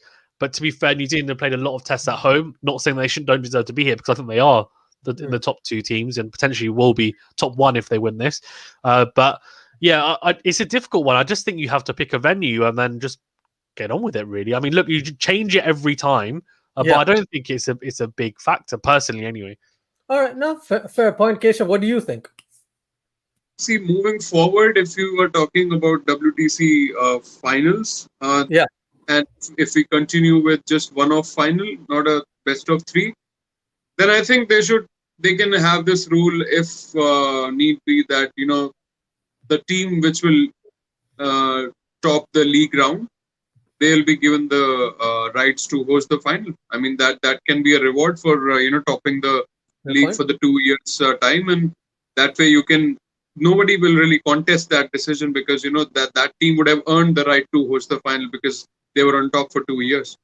Or if you still want a neutral thing, then you can just say the team that will be ending up at number 3, they'll get the hosting rights, and 1 and 2 will play at that venue, which becomes neutral in that sense. That's a really good idea, to be fair. Say it about Kane Williamson, what you're going to say for that. No, I'm not yet, because I'm not there yet. So I'm assuming it's a 4. So hold on. Actually, I may as well just do it live what's about to happen. Yeah. Our beautiful flick over the infield for 4 runs through mid-wicket off Ishant Sharma. Fantastic timing from Williamson. 7 off the over already. He's on 40 off 79. Taylor's 41 off 91. 2 balls remaining, and only 17 more runs left to win. And just on that point that Keshav made, I think the only issue that I have with the top team getting the location for the final, and to be fair, like, I think whoever is top will deserve it, but there is obviously an issue with the number of tests that each team plays, and this will never get figured out. But this is just my own little thing that Usher knows I love talking about, which is that I feel like if you have a World Test Championship, like you have any other tournament, you should play the same amount of tests. Like, every team should play the same amount of tests, and also every team should play against each other the same number of times. Faizan, I'll tell you something interesting. So I just recently, last week, I heard this podcast on BBC Test Match Special, where so they are making a change in the rule next cycle. So now that 120 points a series, that rule is gone, and every test match will have 12 points. And percentage system will be there from the day one. So it doesn't matter how many tests you are playing, the rankings will be decided based on percentages, like whatever happened in the later half of this cycle, which we just finished. So doesn't matter if you are playing a 5-test series in Ashes or you're playing 2 tests in Bangladesh. Each game will have 12 points slotted, and you'll be ranked based on the percentage. That's definitely a bit better for sure. I just think, and again, it's my own kind of, it's personal, very strong personal opinion, and Usher knows, is that if you have teams, for example, that are only playing against each other in 5 test match series, eventually what will happen is those teams will progress more than the other teams. So, for example, Bangladesh will only play maybe 2 test matches, right, against one of the top teams. Whereas, say, India will play Australia in a 5 test match series. Now, clearly, if you're playing against the best teams consistently and for larger periods of that World Test Championship final, it might not necessarily affect you in that cycle, but as soon as you get to the next cycle, the players coming through have that experience. They're playing against top quality opposition. They improve. However, Bangladesh, on the other hand, they will never improve if they're not given the right exposure. As an example, that's just an example I'm using, and that's really what my biggest qualm is. But to be fair, it's a global cricket, really, it's just with the ICC, it's a query and qualm I have with the ICC, and I've actually got a whole video on it as well, because I felt so strongly about it. I think it's like 40 minutes of me and Benny just ranting. All right. All right. Okay, I'm gonna go through the comments, because I just realized there are so many comments, Fazan, so I'm gonna go super speed. All right. Okay. So Fazan Khan says, I think India were thinking that this wicket was going to spin a lot more than, it didn't spin, did it? Rain did play an important role in this match against India. Well, I think it was against both sides, but eventually we are getting a result, which is great. And that's my kid, which is great. Avleen says, to be fair, Fazan, do you want to go through the comments? I'm gonna be back. Yeah, I'll go through them quickly. Avleen says, to be fair, they usually don't need a plan B or C. About India, that's a very fair point. To be fair, normally they're able to just steamroll through teams, so it's not an issue. Saman says they have a plan B and C, but it's all very simplistic. Nothing special, nothing extraordinary like New Zealand did today against Jadeja. 3 fielders in the same position in a line, kind of the leg side. So I guess maybe citing the fact that Williamson, for example, has these very kind of weird intricacies and he's willing to be daring in moments. And to be fair, I don't think many captains are. I think he's just a one-off. Mohammed says, Hussein says, my issue is Virat said he also wanted to bowl first. If you want to bowl first, you don't play 2 spinners because you will bat the last innings. That's fair enough as well. Ninja Des says, please, guys, you have to remove Rahane and Pujara. They are useless in England. Let's see. Let's see, right? They've got 5 test matches, so we will find out if they're useless or not. And he also says Rahane is just as bad. I wouldn't agree about Rahane because, he was the top scorer for India in the first innings, got a 49. To be honest, he looked really good today as well. Apart from that nick down the leg, he looked more comfortable than Pujara and Kohli today. So I'm not sure about Rahane if he's bad. He's got a century in England as well in 2014 on that green top at Lords, if you remember. Yes, he did okay in 2018, got a couple of 50s. So I think Rahane's place might not be questioned in this England series as much as Pujara's. I agree. 100% agree. Yeah, he looked... out of all the Indian batsmen, I think obviously the way that he got in the first innings was poor. Another drop catch. Williamson is dropped again, but it's too late. 12 runs to win I've got here. I think the drop is about to come. He's on 45 I've got here, but I'm assuming it's going to come in a second. And Avleen says no one is bad at this level, which is pretty true. No one's bad at this level compared to us anyway. They're superstars. Shami runs in, and Williamson. That was uncharacteristic. He actually tried to slog him into the leg side. It's the top edge, and it's gone towards a slip cordon, and it's a drop. It's not an easy catch, to be fair, running backwards, but it's a catch and a drop nonetheless. It's actually Jasprit Bumrah. So he thought, look, I've been dropped to my own bowling, so now I'm allowed to drop one myself, basically, is exactly what he was thinking. So good for him, but very weird. I guess Williamson knows there's only 12 runs left. Doesn't matter. It's 133 for 2, by the way, Fazan. They need 6 runs to win from 10 overs. Here we go, boys. Yeah, it's kind of like Kane Williamson is playing against time. He wants to finish before 11 p.m. IST. Yeah. He just wants to eat. I think he seems like he's hungry. He's now suddenly let's go. What a shot! It's a big time that New Zealand also did well because we keep talking how India fails in the ICC knockouts. Just think about New Zealand. 2015 and 19, both finals they lost. Yeah, 2016. 2016 T20 World Cup semi-final they lost to England. So they have also been on the wrong side of the results in the ICC knockouts. At least India won. The last title India won was in 2013, but these guys won in 2000, that Champions Trophy. Yeah. So it's been 21 years for them. So I just think about what this would mean for them more than Indians.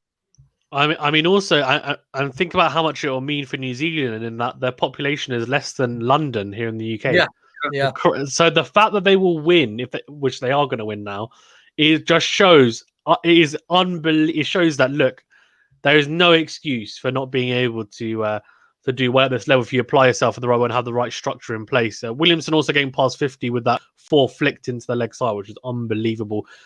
India are not the new chokers. I think that's a bit harsh. I just think they're outplayed. Choking is if you lose finals like New Zealand did, but they didn't really choke in that 2019 one. That was unlucky. Yeah. South Africa are chokers in ICC tournaments. Wow, they are. If anyone wants to come at me, it's a fact. Yeah. If you look at the 92 semi-final, that was unlucky. The 99 semi-final, that was unlucky, right? So past that how many times can it be unlucky though until you twice? That's why I said 92 and 99. After that, it happened in 2015. They made the semi-final. Yeah, Grant Elliott just they were winning that game as well. Oh yeah, it was one man completely. They completely stole the show. Someone says, then why not just give that team the trophy? It should be decided in advance where the final will take place. Right. This is from like back whenever we were talking about that stuff. Whoa. Yeah. Drop. Oh my God. Did he drop that? Yeah, that was a little while ago. But yeah, Williamson got his 50. You mentioned. Yes, So, he's 51 off 86 after that fantastic flick into the leg side. Taylor on 41. So I don't think he's going to get his 50. Taylor, anyway. Unfortunate. Someone says, Bahrain going more against India. I mean, every time Indian team had momentum with them, rain interrupted the game. Yeah. I don't completely agree with that. Go on. If you want to be the best team in the world, as you claim that you already are, but we don't believe that. So if you want to literally be that, you don't have to put all these excuses that, rain was there and toss went against us. New Zealand played 2 tests against England. I mean, these are all blah blah blah. I mean, you get India. Just tell me, when was the last IPL match when IPL got cancelled in between, and how much time India then took to reach UK, and then there's no practice games as well, just an intra-sport game. So in terms of preparation also, I think India were not really up to the mark. And now again, there is 6 weeks of gap between this game and first test against England, and you're still not playing any county team. You're only going to play against your teammates. So once again, bad preparation for this upcoming series as well. I just hope they are not taking this game as a warm-up for that series. do you think it's this is going to be a pretty charged question, but I'm going to ask anyway. Like, do you think there's a little bit of an arrogance about the Indian side to play an inter-squad game before rather than playing as counties? There is, for sure, especially with the Kohli Shastri, the duo that this is. If you see when we won in Australia, when Kohli was gone, the demeanor of the team and the look of the team, as a spectator, what you got from sitting so far away and watching on your screens, you sort of got a very different look and feel to that Indian team which won there without any superstars. It felt like an alter ego of this current New Zealand team. They look like nice men, and when you have all these big names coming back, and then if you ever happen to watch any conferences where Shastri and Kohli are sitting together, that arrogance and ego is very much visible on their on the face and the body language, the way they give the answers, the way they're just so. It just I don't know if everyone else will agree with me on that or not. If you can ask other Indian people in the comment section if they feel the same as well, but I really feel the same, and you will see replay of all that when they sit in the press conference after this game, and with that same baritone, and they'll still be able to face everyone eye to eye and just say, oh, we just had this one bad patch, and otherwise look WTC, we topped the league, we are the best team in the world. You can't be the best team in the world if you choke every time there's pressure in knockout games.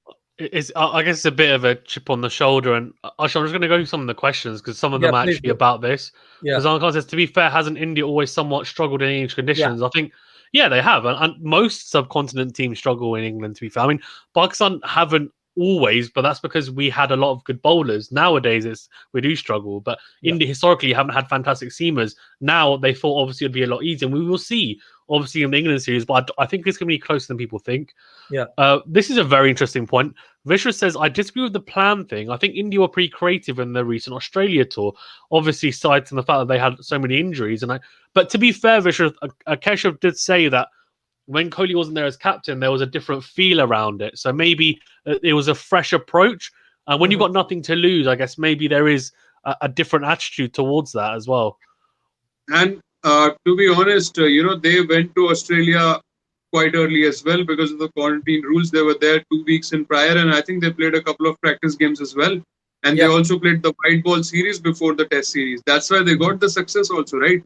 And that's why if you see the last tour to South Africa in 2018, they didn't have any practice games. The tour to England in 2018, again, same issues. And now once again, the same thing. So what Vishnu said, he's answering himself. They did have a plan in Australia. They got the success. They won the series. And Yeah. here they didn't arrive on time. They didn't have any games against county teams. So they're struggling. Yeah, no, I agree. Kevin Levin says, "My question to you guys is: do you do you really think it was a neutral venue?" And Kevin, Neutral- come on, Kevin. Like, okay, it was decided before the teams even were decided who was in the final. So what are you going to say? So as soon as someone makes the final, it's like, sorry, the venue's not suitable for us. We New Zealand have a better team than us in these conditions, so we're not going to play, and it changed the venue. Like, what do you expect? I don't understand. It's like everyone knew it was going to be in England, didn't they? Yeah. Since the start of the World Test Championship final. So what that you gear up towards that, and then you play the best team possible in those conditions. Like, I don't understand this excuse about neutral venue, but I don't know what you guys think. I think it's not a valid point anymore because India has pace bowlers. Yes, India struggles with. Is the match done? Oh, 4 by Taylor. Oh, I've got 3. Oh, Taylor's gonna be so short of his 50. Oh dear, he needs to hit 4 and 6. Just smashed the 4. Thank you, Keshav, for the spoiler. New Zealand, fantastic shot as well. Flicked into. Well, that's been the shot, hasn't it? In the last few overs, just flicking over mid wicket, and the New Zealand players got absolutely ballistic, and a rare smile and a hug and a little bit of emotion shown by Kane Williamson, who's normally like stone, and he looks like one of the lads. I think we might see him a bit rowdy after this, which is it's got to be fun. Crazy. The thing is, right? You don't see Kane Williamson ever celebrate. This is New Zealand's first title in a very long time. I feel happy for New Zealand. Right? I feel happy for New Zealand. Like I said to you before, I was supporting India, but I said objectively, I thought New Zealand would win. And objectively, at the end of it, it's only been it's half an hour left of the day, right? It was a decent win. Like in the end of it, I think it's the rain helped, 8 wickets, right? They won by 8 wickets. It's a very good win. And honestly, I want to ask the sole Indian on the stream, Keshav, how do you feel now after India? And I don't want to put you on the spot, but where do you think? Let's be proactive. Where do you think India lost it completely? My mind will first go to yesterday when we had them first 135 for 5, and then what Saudi and Jameson did with the bat. I think that was one of the very, very crucial periods in the test match, because not just because of how many runs they scored and the lead they took, but also in terms of the time that they consumed, which India could have possibly batted just yesterday. So if they would have got those guys out early, that means that 30 odd runs, maybe India might have been ahead with those 30 runs. Plus you get extra time to bat as well yesterday. So instead of being 32 for 2 technically this morning, you could have easily been 100 for 1 or something like that this morning. And that means you are in the driving seat. Then today you have an easier route, and New Zealand were under pressure to draw this game rather than India under pressure to draw this game or bat it out. So today, how New Zealand had just 139 and 50 odd overs, then they would have had a less amount of overs and maybe a bigger target. So then they have to bat the day out to make sure it's a draw. And right now, India was in a position where they had to bat the day out to make the draw happen. And then once the wickets fell and we had this middling sort of target, which could have been interesting if conditions were slightly more bowling friendly, what we had in the first 4 days. So, I mean, look, we keep talking about how New Zealand deserved it and all, but a word for Ross Taylor. If you remember, he was to retire after 2019 World Cup. Had it not been for that freak, moment when Ben Stokes' bat was sliding and the ball went to the boundary. Middled it to the boundary. We wouldn't have had Ross Taylor playing today in this game. So fittingly, he's the one to finish this game with the boundary. And who knows, he just like Watling, he also might just retire because he's not in the T20 plans. You have 2 T20 World Cups coming up. The next ODI World Cup is 2.5 years away. So I think you might bid farewell to Ross Taylor also after this. Yeah. Well said, though. I was about to say, it's just fitting, isn't it, that Ross Taylor and Kane Williamson, their partnerships have been incredible for New Zealand for a number of years. That partnership has been so key. It's fitting that those two managed to get it done as well. And I think Ross Taylor especially has been a fantastic advocate for New Zealand. He really has been, and it'll be interesting to see what he does after. But I think if he retires, then it's a fantastic time to do it, isn't it? Yeah, 100%. And at the end of it, right, it shows the camaraderie between the two sides as well. I don't know. I was just reading on Cricket Info that Kane Wilson went up to Virat Kohli, hugged him, embraced him, and all that good stuff. I think the game was played in the best type of way. He embraced him, Ashad, but he whispered in his ear that we're the best. That's what happened. No. Honestly, I think the way they're mixed, though, aren't they? The entire final was played in good camaraderie spirit, kind of thing. Good spirit. Thank you. Yeah. So I'm just glad. As an Indian fan, I'll be very honest with you right now. This is not as heartbreaking as the 2019 semi-final. Maybe because of my bias towards Dhoni, that run out still haunts me, and that proved to be his last international knock. But you know how people say that nice men finish last, and today New Zealand winning it probably, not all the time. So finally, New Zealand winning this has. See, usually what happens with most of the Indians, if you ask them in a tournament, if India is your favorite, who's the second favorite, most people will say New Zealand. Like Asjad and I personally know this friend of ours, Shritama, who is actually being an Indian. She's a New Zealand fan first, and then an Indian fan after that. So with New Zealand, you have this little soft corner, and honestly, I mean, I, being an Indian, I'm not as disappointed or as gutted as I was at the end of World Cup. I don't know, maybe because I know that India as a team did well in the last 2 years of this whole cycle, topped the league. It's one of final. Yes, everything is there. But to see New Zealand winning this, winning any title after 21 years, and seeing the kind of cricket they play and the kind of the persona they carry out of cricket, off the field, how they sort of carry themselves, that attitude, that I think maybe makes me think that they probably deserved it more than India. We keep talking about how India, that there was a turnaround when Kohli took over, especially in 2014-15. If you remember that tour to Australia, if you remember the tour to Sri Lanka, where they lost the first test and then bounced back. But for New Zealand also, they were talking on commentary in the 2013 tour to South Africa, where they were bundled out to 45 under Brendan McCullum. That was the trigger for them. From then on, they never really lost a series at home. I think they just lost one series at home against South Africa. And touring-wise also, I mean, since Gary stayed, he took over. They won in UAE 2-1. They drew in Sri Lanka 1-1. For them, it's a big deal. Just like for us, Asian countries, the SENA countries are a big deal. For them, winning in UAE, drawing in Sri Lanka, these are huge moments, and then winning in England also recently. So I think India might be a more hyped team, but New Zealand probably deserved it more for me. Yeah, no, I agree. It's interesting because I actually think that I remember, Asha, we did the end of year cricket awards on my channel, and I picked New Zealand. I think I was one of the only people to pick New Zealand to win the T20 World Cup. And I'll stick by it. But obviously the condition. Sorry? I said Pakistan, didn't I? Yeah, you did. Yeah. Very ambitious. But then you retracted and said India. I think but look, obviously it's going to be in different conditions to this. But I think we need to definitely.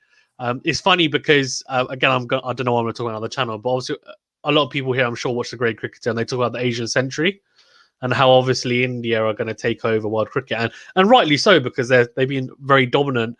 In a lot of formats. Obviously, as Keshav rightly said, they haven't won an ITC tournament, though, in a lot of time, but they are one of, if not the most feared cricketing nation in the world. But I think it's high time that people talk about the Kiwi generation and the fact that this is the best generation of New Zealand cricket we have ever seen. And I genuinely think that. Made 2 World Cup finals, obviously made 2 World Cup finals. They've won the World Test Championship final here, and they will go in as one of the favourites. They won't be the favourite, but they'll go in as one of the favourites at T20 World Cup. They have got an incredible side in all formats, and they are a threat to anyone. So I think it's about time they get the recognition that they deserve, because there's always this talk about the big three and, it's this England, Australia, and India. But England took their ball off, took their eyes off the ball with New Zealand, and they got stuffed. And India, I don't think they took their eye off the ball, but maybe they didn't respect New Zealand, as Keshav said, by preparing well enough and looked towards the England series saying, well, those are the real threat, not New Zealand. And people underestimate this team, but this Kiwi team is phenomenal, and they are definitely, undoubtedly the best test side around, and they're up there in the top 2 or 3 in the other 2 formats as well. So do not sleep on this team, and we have to give them the credit they deserve, because they are a phenomenal side. Yeah, I kind of second both of your comments there. I'm going to go through the comments that we've got there. Renel says, congrats, New Zealand truly deserved first team to win the Test Championship. Yep, definitely. Vishruth says, Taylor finishing the game is so fitting. He has seen everything with this team now and won them the World Test Championship. At least it wasn't an Aussie or Palms. It would have hurt more. At least Kiwis deserved it. I'm actually happy for them. England next time, Andy says, we just have to arrange 10 test matches against France. That would be very useful for them. Simon says, final couldn't have been between 2 more better teams. Yep, and couldn't have been played more fighting, playing hard, bold and fair, but with amazing sportsmanship. Hats off to both teams, definitely.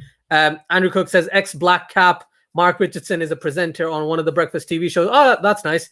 That starts. Yeah, that will be fun. Hope you have fun. Enjoy that show. Someone says, let's see who will play against India next World. Oh, wow. You've already. Wow. So someone's already put it to the back of their mind, and they've just said, you know what? Well, we're going to make the next final. It's all good. Just look towards that. This is what I like. New Zealand's last world title was also versus India. I didn't know. Is that in 2000, wasn't it? Yeah.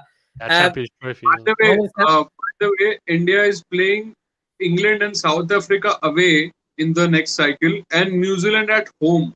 So I think it's not going to be easy at all in the next cycle. So you don't really want to think that India have a place in the final yet again in the next final. And they will play Pakistan in 2020. No. It's 2021. They play in the past. Goodness me. Fazan on bit of a... Yeah. Well done, Fazan. Mira says, Bumrah and choking in ICC knockouts is a better love story than Twilight. Anything Champions Trophy. I was there, sorry. Wow. Oh, yeah. Let's not... The no ball, that's why. That's why, isn't it? Do you remember when he got completely trolled after? That was horrendous. Yeah, but we can't talk about the Champions Trophy, because then Keshav will talk about the 2019 World Cup. And then... I don't want to talk about the 2019 World Cup. No, we got smashed. Yeah. Today it's 23rd June. In 2013, we won the Champions Trophy against England, the final as well. Very nice. On the 23rd of June. Wow. Years ago, was it? I actually what did I go? And India was actually defending 130 in 20 overs, if you remember. Was that at Edgbaston? Yes, I think. So we actually went as a family to go and see that, but it rained so much we ended up going to a shopping complex, and I wanted to go back to see the game, and we never went to see it. Can you believe it? I remember there was a lot of rain, and then the game was turned into a 20 over thing. It was a 50 over tournament, but 20 over final, and India defended 130 under Dhoni. Yeah. I mean, that was the last we won. Yeah. To be fair, it's probably a good thing I didn't see. I would have seen India winning live, which probably would have been her. No, I'm joking. Someone says, come on, everyone knows India is going to be in the next. Wow. Okay. All right. I like your positivity there. Thank you, everyone, for joining, by the way.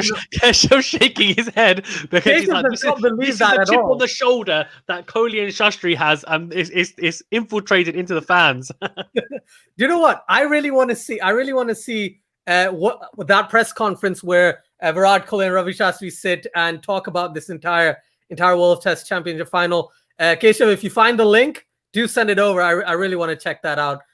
You will have a trailer of that just right now when Kohli comes to the post-match presentation. You will see a little bit of that here also. Don't worry. No, man. That's lovely. Right. Okay. I think we're gonna end, Fazan and Keshav. Any last words before we end?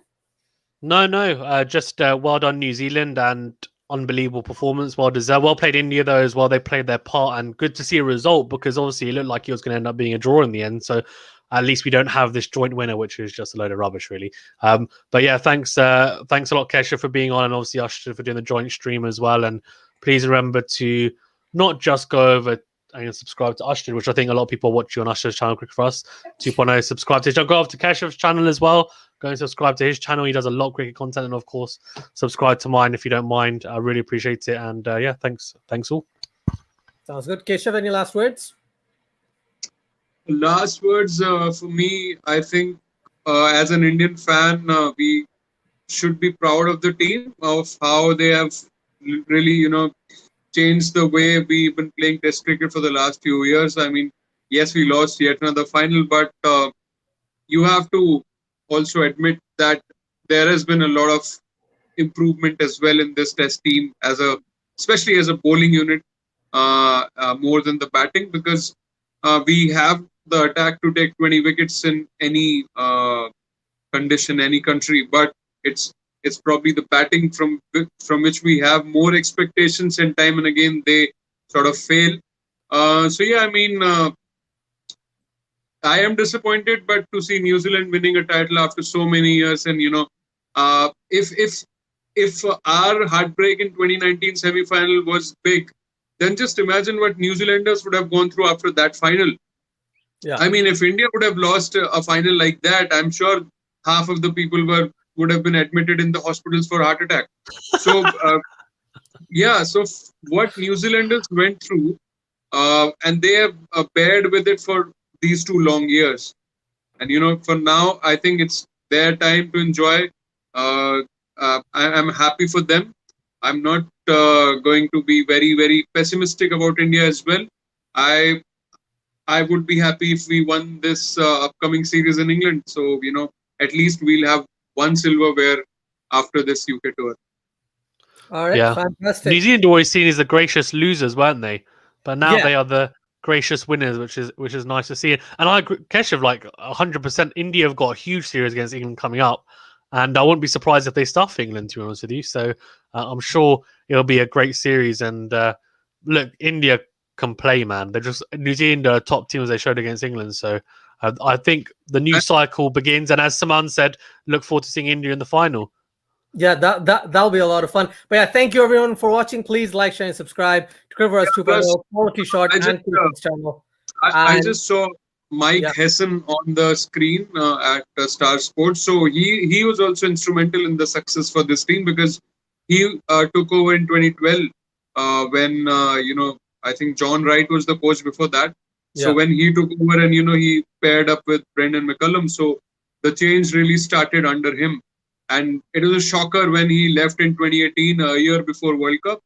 Even Gary Stead has done well in after replacing him. But Mike Hesson, I think he's also a very important piece of the puzzle that New Zealand started out with. So, and Brendan McCullum, of course. So I think we should not forget these unsung heroes for the success the team has achieved right now. Yeah, since 2012, after that 2012-13 debacle, they've actually gone up. 2015, they performed well. 2019, and now 2021, they finally won some sort of championship, which is great for New Zealand. Again, I'll start and try and end once again. Thank you, everyone, for watching. Like, share, and subscribe. Really does help. Please check out Cricket for Us 2.0, QualityShot, and Keshav Huria's channel on YouTube. And yeah, until next time, take care. And I'll catch you in the next one. Bye-bye. Thank you very much. And thanks.